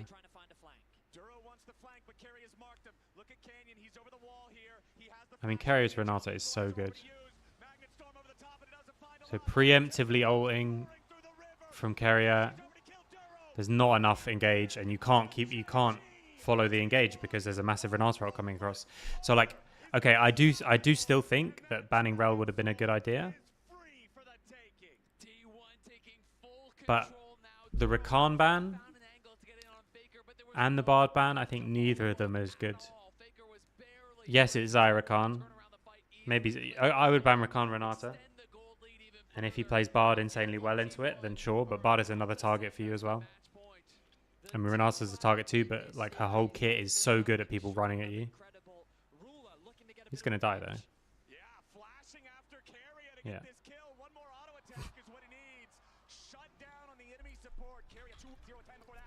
But that is gonna be the soul. T1, 13 kills to 2. Decimated this team fight. The Rumble ultimate used very early on. A nice engage and a flash follow-up from the Xin. But look, as soon as Xin is like Xin is trying to flash and go engage as well, but then suddenly there's Renata ult coming, and you're like, oh god. And everything falls apart for GenG. T1 absolutely dominating there in our MasterCard priceless moment of the game. Baker's follow-up after the initial engage as well from his team was fantastic, and now you have to think GenG with his composition that is very much one punch. It's about the initial engage here. It's really only Ruler that does much consistent damage, and it doesn't feel like he's going to be enough. Mountain Soul is going to be so hard to get through. And even though Chovy wasn't caught in a hostile takeover in the fight, Owner just zeroes him out and kills him. Chovy, the team only has 2 kills. Chovy's the only one without an assist or a kill on anything. The Annie has been invisible in this game. And bad goes to worse when you realize Doran now is upgrading items for his team. He already has his upgraded Candy Rooker. They have the upgraded Nashers there on Baker. They are threatening this Baron here, but will pull off. All right, GenG, they gotta make something crazy happen. Chovy looking for an opportunity at T1, turn back away. Owner's gonna turn out the light. Chovy's been found waiting on Prussian. And the hostile takeover with the Doran ulti combined to instantly execute. Absolutely destroyed. I mean, both of these teams, by the way, when you get a lead, they are insanely good at playing it with it. T1 play with leads faster, but GenG also, like, if GenG have a gold lead against any team in the world, like, it's just so obviously the best, one of the best teams in the world. So it shouldn't be a big shock, but like, they're so good with it. Whereas I think like AL, they can turn games around, but they can also lose games with big gold lead.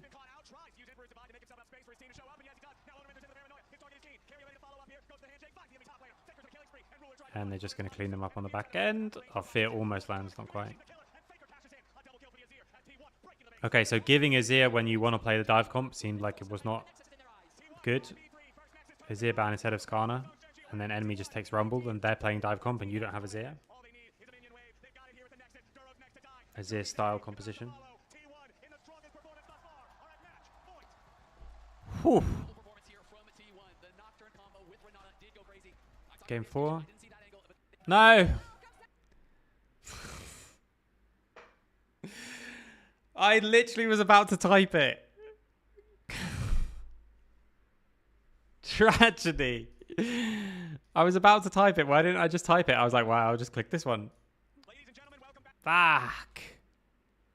Okay, well, I'm just going to skip through. I want to see the draft, and I want to see what happens in the game. First pick, Victor.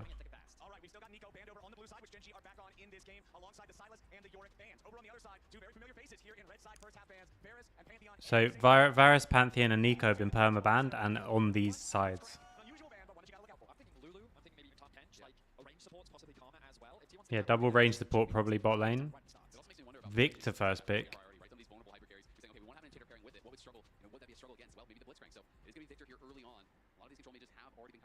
Skarner straight away. Maybe they were predicting the Skarner pick.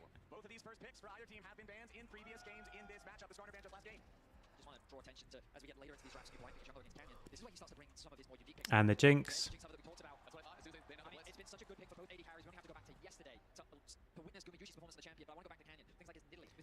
And they're going to try and what? Just rush this front to back. But I think with the Trundle.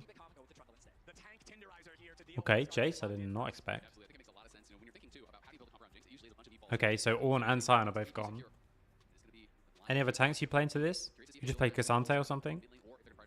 Don't really want to play tanks into Trundle, but you've already got one into Trundle, so... Okay. Tom, but now they might have a big range advantage problem, disadvantage problem. Gragas ban, I think Gragas would have been a really good pick on 3 as well. Ziggs ban is perfect into Ruler. I mean, he played it once, but he played it well. Oh, sorry.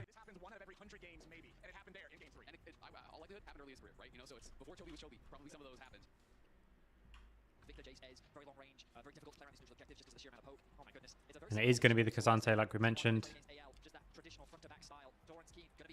Just front to back, and then I'm assuming like a mage on 5, you are still a little bit nervous about the range. Not just for this game, but because it's a bit of insurance. If this does go to Silver Scrapes, like the last time these two teams went head-to-head did, this also removes the Casante. Oh, Ari, that's not what I was... Okay, that's more what I expect. Control mage with a win. This is what I would expect. Yeah, so control mage into control mage in mid. It was control mage type situation. He went his way. He performed well on it. So I'm not surprised whatsoever by these picks. This is Rakan gone as well. really short here. 5T1. Let's see how this game goes, but I just had it spoiled because I saw that there's game 5, so... Actually use his skill. As soon as he used the EE, Tragedy. The series so far is really good. I just clicked next video because it was another one with the same thumbnail, and it showed me that there was game 5. So we just saw game 3, and now I know this result, so I'm just going to kind of skip through it kind of quickly. Because now I just want to know who won. So like, on that top side. We'll see if he it's not even like if I knew going into the day, we'd look at every game, but I didn't know, so... Yeah, I did game 1 of the series, game 2 of the series, game 3 of the series, and I clicked next video. I was literally typing in game 4, and then I was like, oh, it's just there. And then I clicked on it, and I was like, oh god. So I just got trolled by YouTube. Might just be thinking about the scaling state of a game where it's Seri versus Jinx in the bottom lane. Gumayushi comes to the very edge of the grand entrance. Carry better protect his AD. Okay, some pressure down on bot lane. From Doran. Another Keen versus Doran here on the top side as Doran down to 300 HP. A sidestep from Keen. Doran is low, he survives. It's a big wave about to crash into the turret as Doran heals back up with the health potion. Keen still applying the pressure. Accelerated shock pass brings the Casante back down to 300. Pathmaker from Doran. Another heal from the grass. Oh, Faker just died from a gank. Using the Void Storm. They do get the dragon. Loses half HP, but he really wants this red buff. Carrier right beside him, and Canyon still on the other side of the map. This should be guaranteed take there for T1. And Owner will be the first jungler to level 6. I thought they would just swap loads in this game. Because they can push really fast. Zeri can't always push fast, like without her E. And then Jace in 1v2 is much worse than Casante, and Jace needs more gold.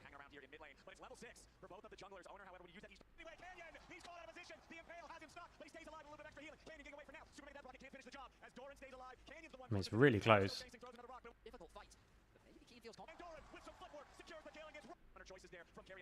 So 2 grubs to 1, 1 dragon to 0. Gold is still even. Oh, beautifully done from Thorough there. He knows that Gary wants to try to interrupt the recall on Ruler, so he jumps in with the battle dance. He blocks the Tom Kench tongue and guarantees that Ruler doesn't have his back interrupted. Drops, and Keen stays alive. Seconds. You have to imagine that both teams will set their sights on Canyon hovering around top once more. It makes sense to try and funnel some resources to Keen. Can they really pull this off? The last grub is up still. He does just get in quick enough, and everyone just TPs top. Securing all these plates in the bottom lane, he gets 2 for himself. That's going to be 3. But it is a bunch of plates. Ruler is alone in bot lane because of that TP you were talking about, Azale. And so immediately they look to put So they're going to get top. trying to cross map. Keen trying to hold his wave. Yeah, Keen really doesn't want to give away the first turret this early, especially when his team looking to put the damage into the top. But they kill this, and then the excited kill him, don't they? Now, trying to get a kill on the Keen. Carrier gobbles him up. Gumayushi shoots him down. T1. That was Your meal is served. Area and Owner serving up Keen on a silver platter to the Jinx, getting in the first kill of the game. one more kill. Either side gets feats. Kill on the top laner to boot, opening up an 800 gold lead here for the Jinx. Equal that bound to top lane, but Gumayushi is becoming a problem. This looks like I would have said a good game state. I mean, obviously the Trundle I think is going to be so obnoxious for the way they want to play. On the big performance that you already mentioned, Isaac, we saw yesterday with this champion, T1, off to a solid start here. But the gold, like you say, Vegas, it is still even. GenG, we'll see if they can stop Gumayushi from continuing to farm more money. These plates are just looking like free gold coins, and Gumayushi will pick up Ruler. Canyon shows up in time to try to help Ruler defend this tier 1 turret, but again, they don't need to kill the whole thing. There's The tower. Doran is going to be forced to respond, allowing Keen to get a quick base off. Jace a little bit Still just basically even. in a solid position, looking to stack up that tier as quickly as he can. Obviously there's not a scaling advantage or anything for T1, but I was expecting this game to not be even at this stage. Rahuni on it. And you can see, they had a number of years where they didn't even qualify. They're now on the streak of qualifying, but they finished second in 2022, third in both 23 and 24. Now on match point here, looking to win again at MSI after 8 long years. T1, 5-man group. Here in the top side, River as the Rift Herald spawns. So often we see big fights break out for this big objective. Accelerated shock blast finds no target. In the meantime, Canyon has secured the Scuttlecraft to the side of GenG. 1 Drake to 1 for both sides here. As Canyon It's just going to be on this Herald fight. They try and brush down mid lane. Carrier goes quite deep. I just want to look at the fights, basically. Have you seen all the promo work throughout the tournament for the card game? No, I haven't seen anything about the card game. Is it in Legends of Runeterra or... Oh wait, is there like an actual card game? Anyway. Carrier jumps in very deep. Duro gets killed, and then just, yeah, they've got more damage. So that's going to be the Herald taken. Poking on the backside. Oh, Doran nearly dies. Herald summoned up here. GenG gonna be able to They're going to Herald. They just chain this into another thing, another tower. They're going to reset and play for this next dragon. 1.5k gold lead. Okay, they're not. They're going to leave this third dragon, and they're just going to rush top lane. only one grub, but they have the Trundle. The Trundle is a very fast pusher, and so they're getting just more gold. Might just give it away. They're going to focus on the tier 2 in the top lane instead. There's 2-1 on the Drake. He's Victor with the Interesting. fancy footwork, the incredible playmaking that really came up in that mid through. The item need on Doran. Plenty of value once he gets all of those. And especially Now with that tower, you started to build up a big lead. Doran gets knocked forward, gets eaten away, but they're going to get another tower. Gets him out alive. You can't say the same thing for the turret. Ruler slammed in. Owner another objective. It's Okay, Victor TP's away though, so if Faker can find a good TP, this can now be... Oh, okay, they got Ruler. But this Trundle is doing so much work here, I think. Desynchronized, and Owner has to use his flash just to not Ruler, but then he has One should be able to grab this tower in the mid lane, but you know, even if the extra members weren't there from GenG, you spend the ulti on Ruler. Guma was one. It's on the map, and both these teams at level 13. Once I get that, I'll immediately jump up to level 14. These comps do quite similar things, and then if you get ahead, then you just do it better. So obviously there's more range from top lane. There's probably still a bigger front line from T1, but because of the Trundle R. So the downside of having a very similar comp to the enemy is if they get ahead, it starts being like, okay, now what can we do? Because we do the same thing as them. They just do it better because they got more gold.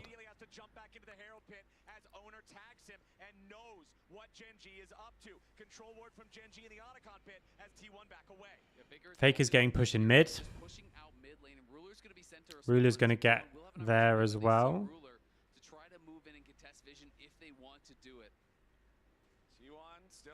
It's going to be 1v2 in mid though. Faker's going to get caught here. He's dead. Really nice flank from Dura and very over-aggressive from Faker. I think he thought they were all still top lane. And so he needs to hold the push as much as possible to hold the vision. Or wants to, not needs to. He's TPing. Doran is maybe already nearly dead. Ruler's just coming in the backside.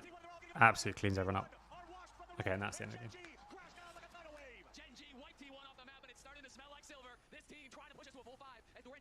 Okay. Let's go to game 5 then. Now that we know it exists. It all comes down to this. One last time. One last gunfight. Keeping that away from MSI. Is GenG gonna be able to get their streak at 23 series? Or is T1 gonna be able to break their MSI curse? Are you ready? Okay, so probably still Varus and Pantheon bans, probably still Nico bans, and then everything else flexes because there's so many things gone. So if we take it position by position, so support, I don't think there's nothing insanely good left up. I can't do it without my sheet probably. AD, there's stuff like Smolder. This is just for us, right? There's stuff like Smolder. There is... Okay, wait, I'm literally going to open my own document to look through stuff. In jungle, there's still Nidalee, Lee Sin, Neferi, those kind of things. In AD, there's like Tristana, Smolder, Aphelios. MF is still there, but not much less engaged, obviously, with the MF because all the melee supports are gone. Poppy's gone already as well, so that might make any sort of dashes available. I don't know, does Ahri become insanely good? Silas is still up, so Ahri maybe not insanely good. Silas can be still incredibly strong. In jungle, like I said, Lee Sin, Neferi, Nidalee. In top lane, it obviously can always get a bit weird. There's still like Ambessa and stuff like that. You could have like Ambessa, Ahri, those kind of things. But then you would definitely need to get rid of Silas, I think. Okay. Kai'Sa to stop any extra diving in. Kai'Sa obviously still up as well. And strong AD is mostly gone, so you could run like... Okay, so Nidalee still available.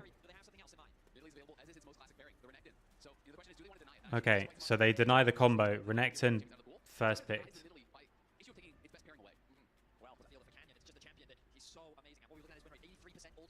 So it's going to be what, Aatrox Nidalee? Maybe? Might not even be Nidalee. Okay, there you go. It is.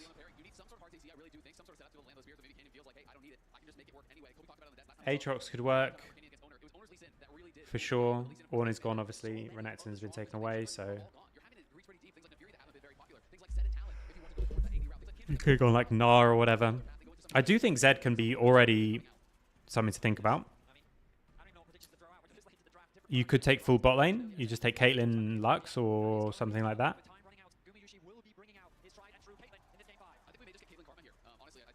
Caitlyn Karma like that, actually. Or Ahri. No. Yeah, I think if you take Ahri, they can still do like Sylas on 3 and it's okay.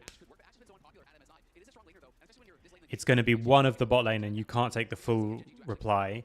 Then they're going to get double jungle bans for the Nidalee versus, or double mid bans versus like probably double support bans maybe.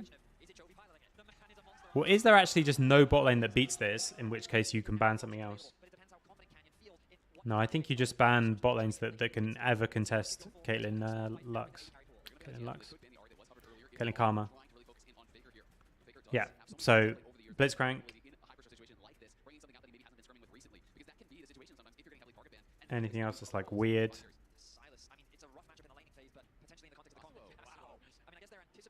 Okay, Yasuo.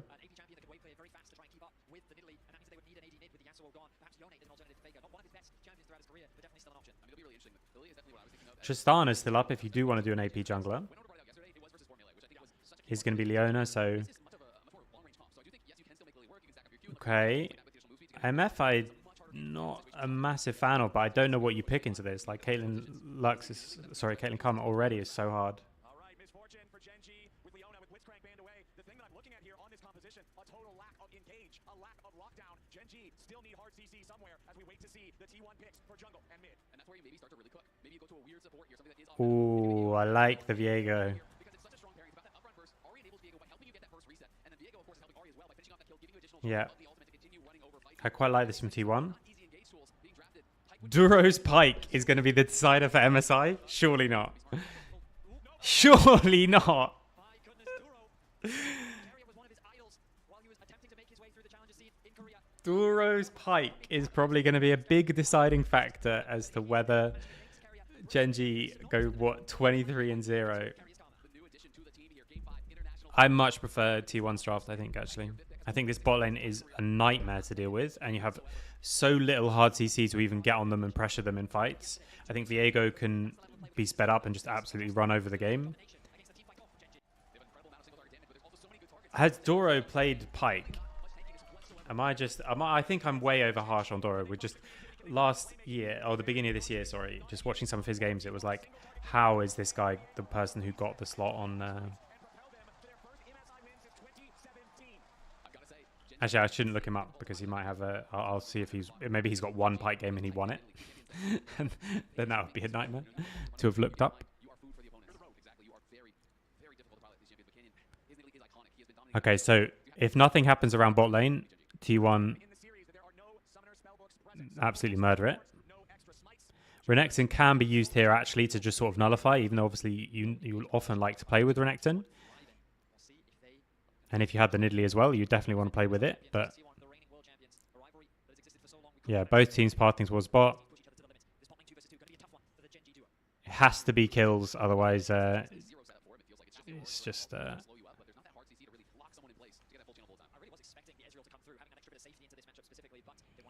Yeah, I think Ezreal would be much better, especially if you know you're going to go something like Pike.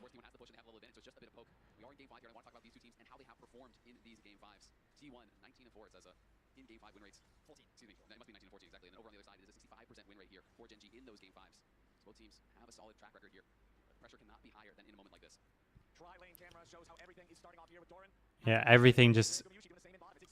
Yeah, proxy as well, because you know they started this side.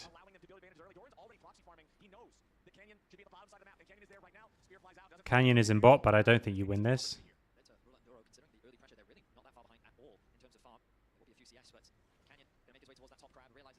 So it'll be about can we transition this bot lane of power to around the map.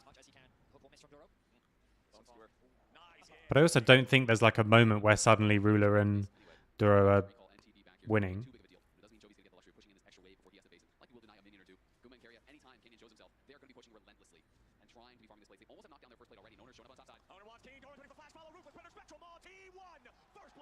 First blood. Viego wants to be ahead in the early game, and there's nothing complicated about this gang. The wave is just in a good spot for T1. They force the play. They have to commit the flash from Doran, but they make it happen. Keen losing his flash as well, and there's no cross-map play available for Canyon. Which is really well done. Great setup. Doran had the wave, as you said, Betty. Perfect spot. Yeah, not yet.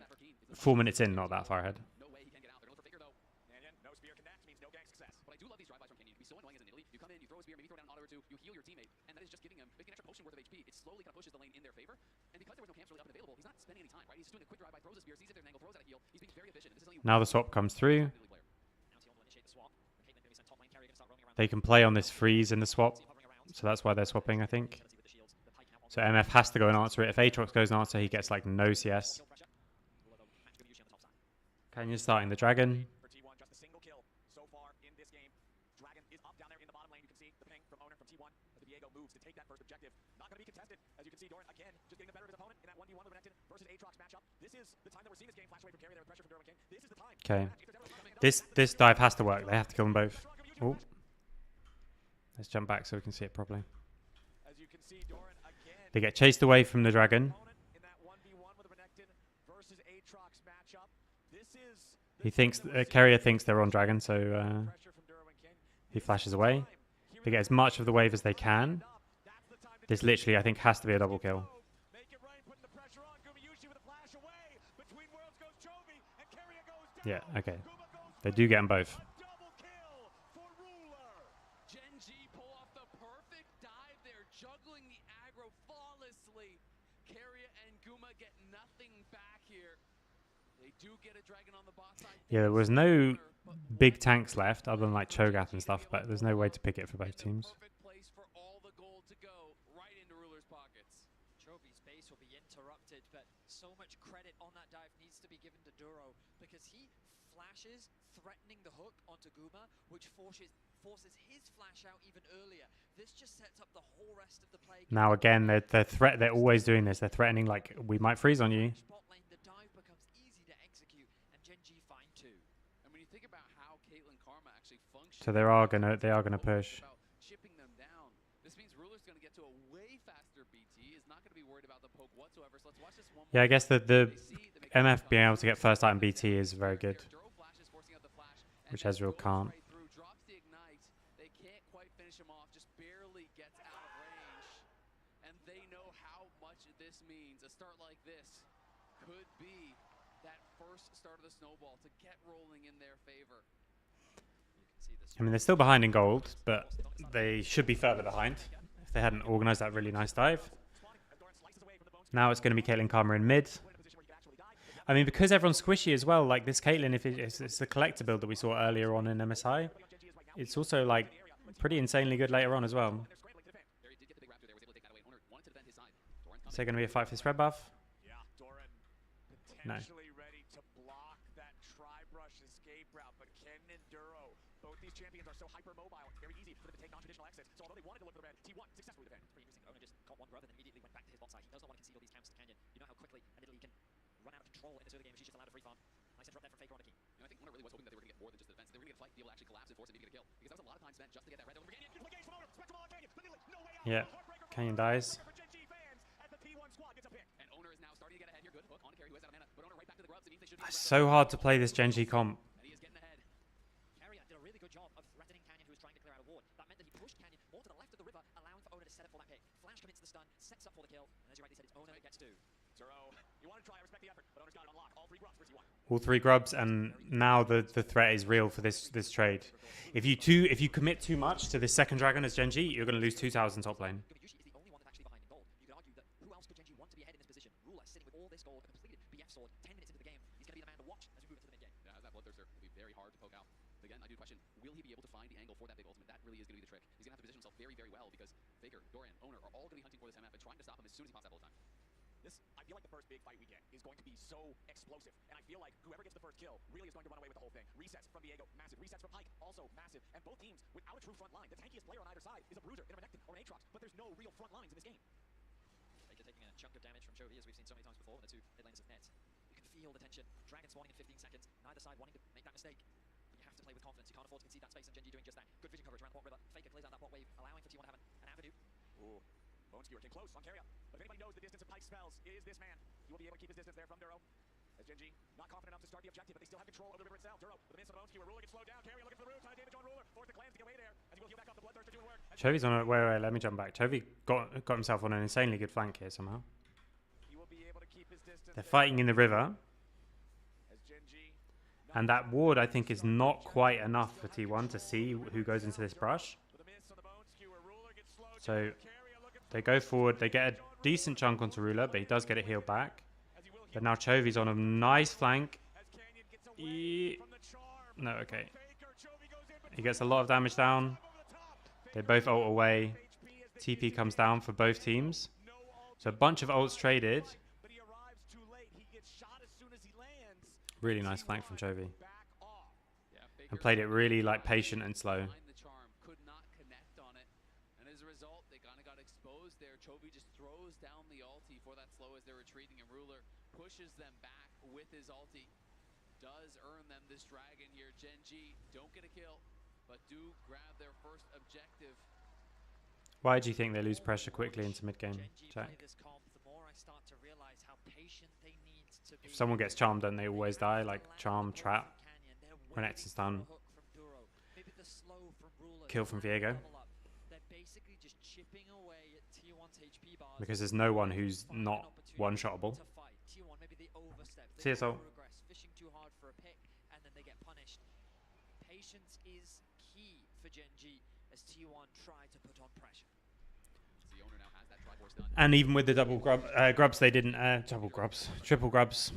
They didn't swap anything for that Drake. So it was just a really nice flank from Chovy, I think.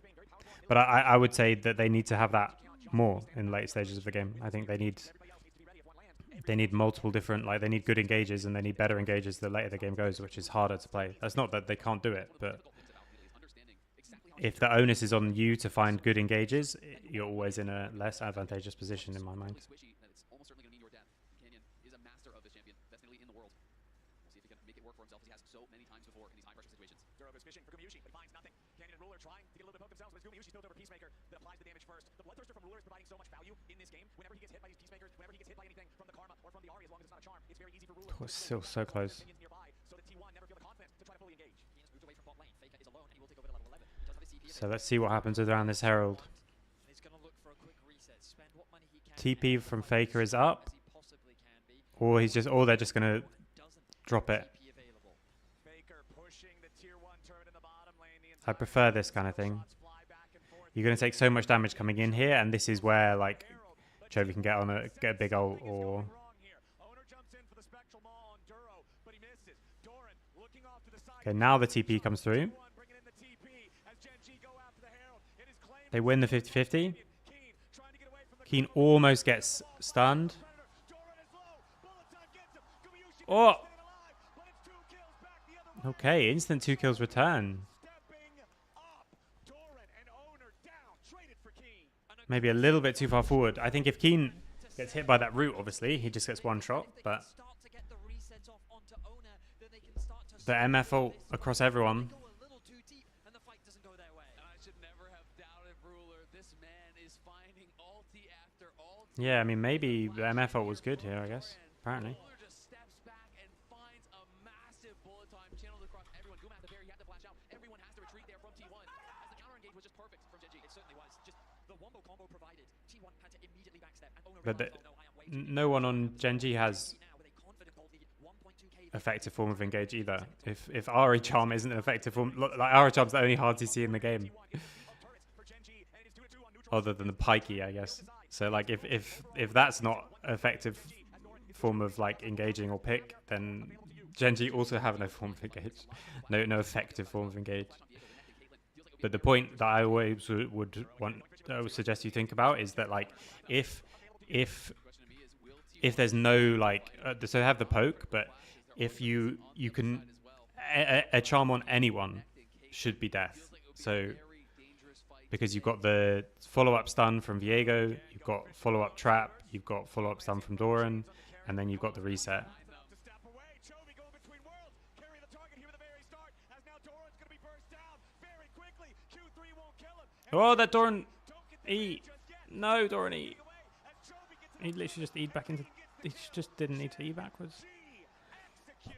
They're pushing on the other side. Faker is doing what he can on the other side of the map. He secures the tower. He continues to push in the wave, but GenG will not slow down. Duro is fishing for a hook. He will I mean, be Doran just solid. E'd forward for no reason. I think you just had that was a tower for nothing. And now it's a tower for a kill and a tower. Really weren't in position to take that fight. Owner was looking for a potential flank there, but everyone from GenG showed up. Faker's in bot lane doesn't have his teleport, so it's then a very difficult start to the fight because it's essentially a 5v3 for GenG as the fight does kick off. And T1 just don't really have the ability to fight back in that situation. Infinity Edge now finished for Ruler. The AD carry of GenG. Okay, they're going to get the dragon.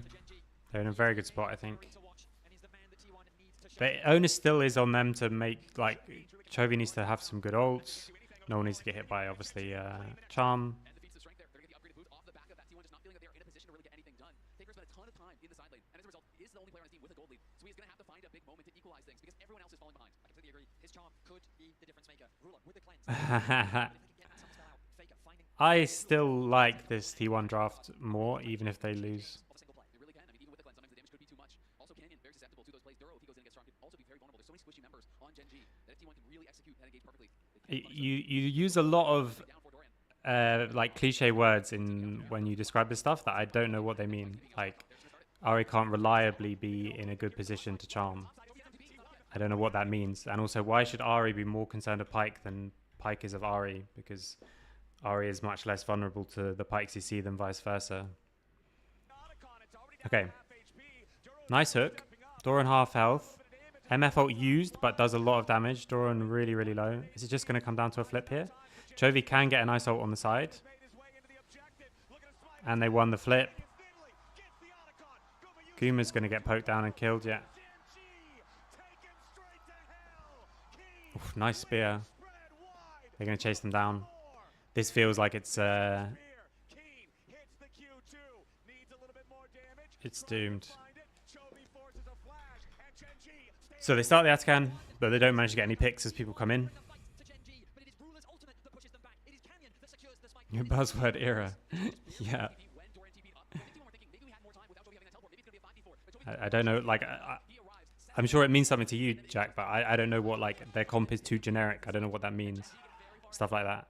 And, like, they can't reliably do this. It's like, you know, it's like a conclusion not found in evidence. Like, why can they not reliably do this? That kind of thing is what I mean. Like, it's quite hard to understand what you're trying to say.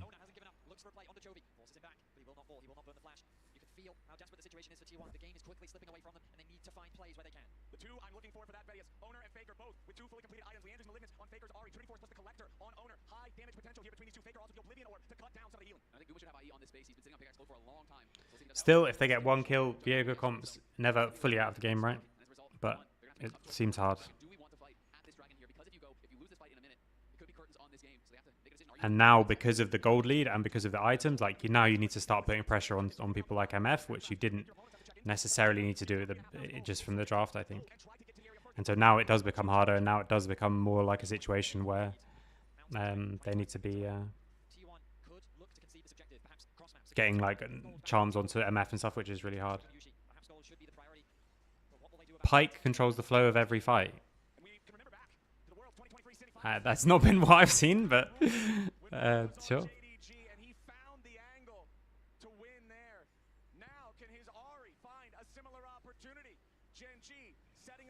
So now they've got good setup. They're going to T1 are probably going to take a lot of poke as they come in. There's not a good way to get trap line. Is it just going to come to another 50-50 smite? No.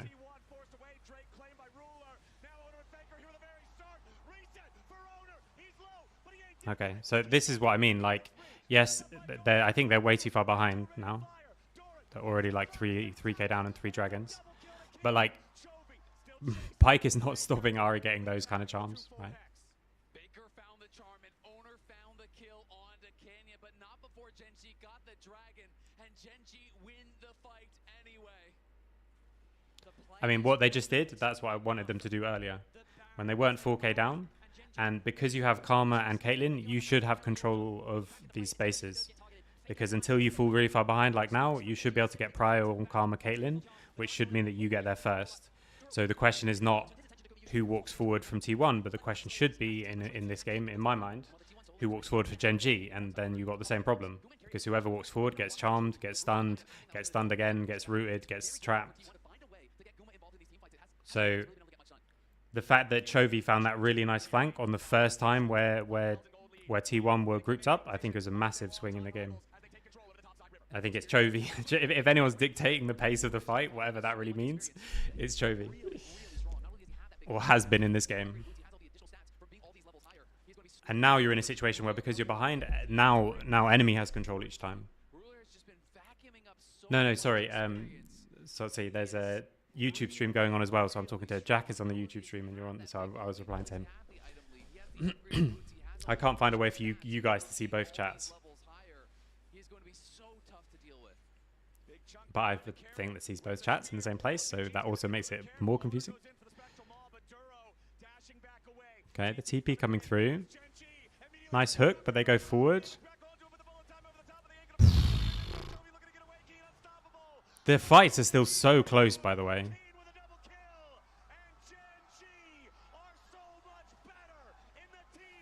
Yeah. So here's a game where, like, I think from the gameplay, I'm not massively changing my opinion on the draft, but there's a lot of games that happen the other way around.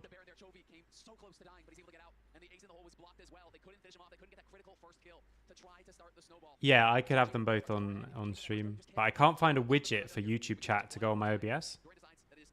So the only way that I see it, maybe there is. I'll have another look because it's obviously been updated many times since I last checked.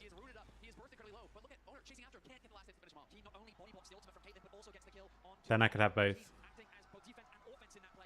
For these watch parties, I might have both, but for scrims and stuff, I'm not going to bother, I have to say.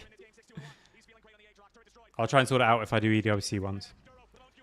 Yeah, but now they're just too far behind. So for me, like, I still think if you play this game out normally, like if both teams play perfectly, then I think you have a lead at the beginning of the game for T1 because you have the Caitlyn Karma, especially in that bot lane. And then they can use that to get push. And then I think if they control the area, I don't think there's any way for GenG to fight.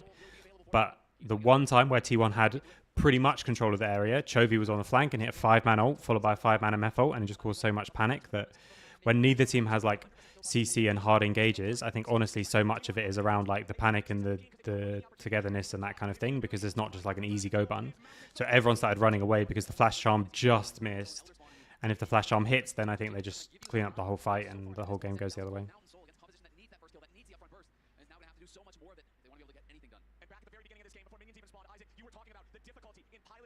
For GenG, the burden of execution on the champions they've chosen, and the #1 team from the #1 region in the world is showing why they sit at the summit. Exactly, that's why GenG is GenG. You can see these luxury items starting to come through as well. The Zonias is done for Canyon. A QSS purchased by Keen, as well as the Warden's Mail. He knows, I don't need more damage, I just need to not get one shot, and we will win this game. Okay, that's another way around. True.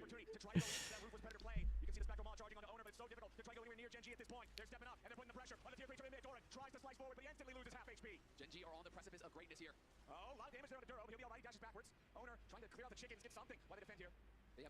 Well, still, I'll do an MSI summary when we're done, but it's been, I think, an insanely good tournament. Has never been done before, and GenG getting closer and closer to being able to accomplish that.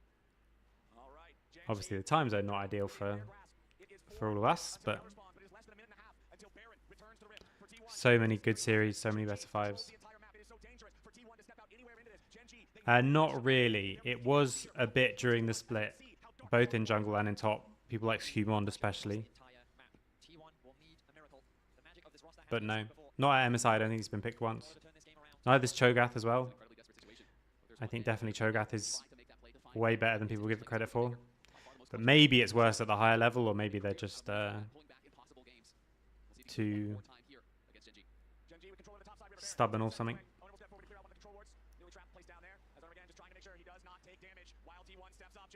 Canyon jumps back away. The Mountain Soul Shield absorbing most of the damage from Gumi Yushi's auto attack. GenG, with their lead, have control of the mid lane wave. They'll get it shoved out, and they'll move back into the river. Just look at the shield on Ruler. The Bloodthirster shield plus the Mountain Soul shield is so much to get through, and they can just sustain off of this Baron. They're going to start up in force. They're just going to get the Baron, and they just all get healed up.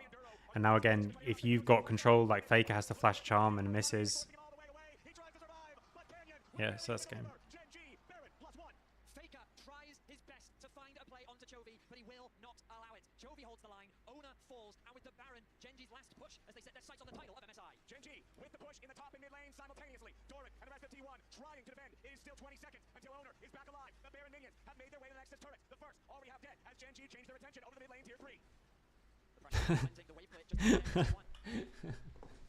There's no CC on the enemy team, Jack.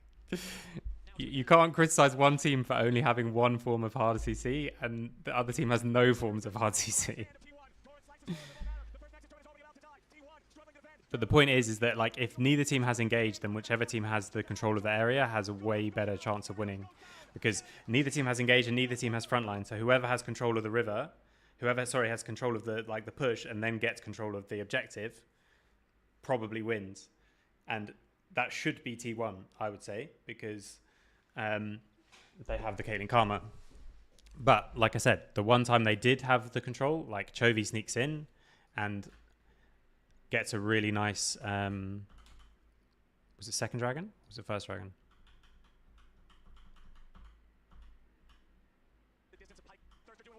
Yeah, this part. Like if at this stage Chovy's also not on this flank, then I think they just take this dragon and they just keep controlling the rest of the game. But I think that actually makes a huge difference, that kind of thing. Just happening like once or twice. They push them off the next objective. And then people start getting fed. And now it starts to get much harder. But if you criticize one team for something and the other team has it worse, I think that's a bit silly. Can you explain why teams put so much prior on TF? I cannot. I think TF is not particularly good. I think people don't particularly play well with TF. I think it hasn't looked good in any of the comps that it's been in. I quite like some of the comps in isolation. I liked one of the comps in isolation, which was like the TF and then I think like resets and stuff. Can't remember who even played it. Maybe it was FlyQuest or something. But TF has looked just kind of bad always. The sample size is low, but it's strange. Okay, so that is it. Was there any interview?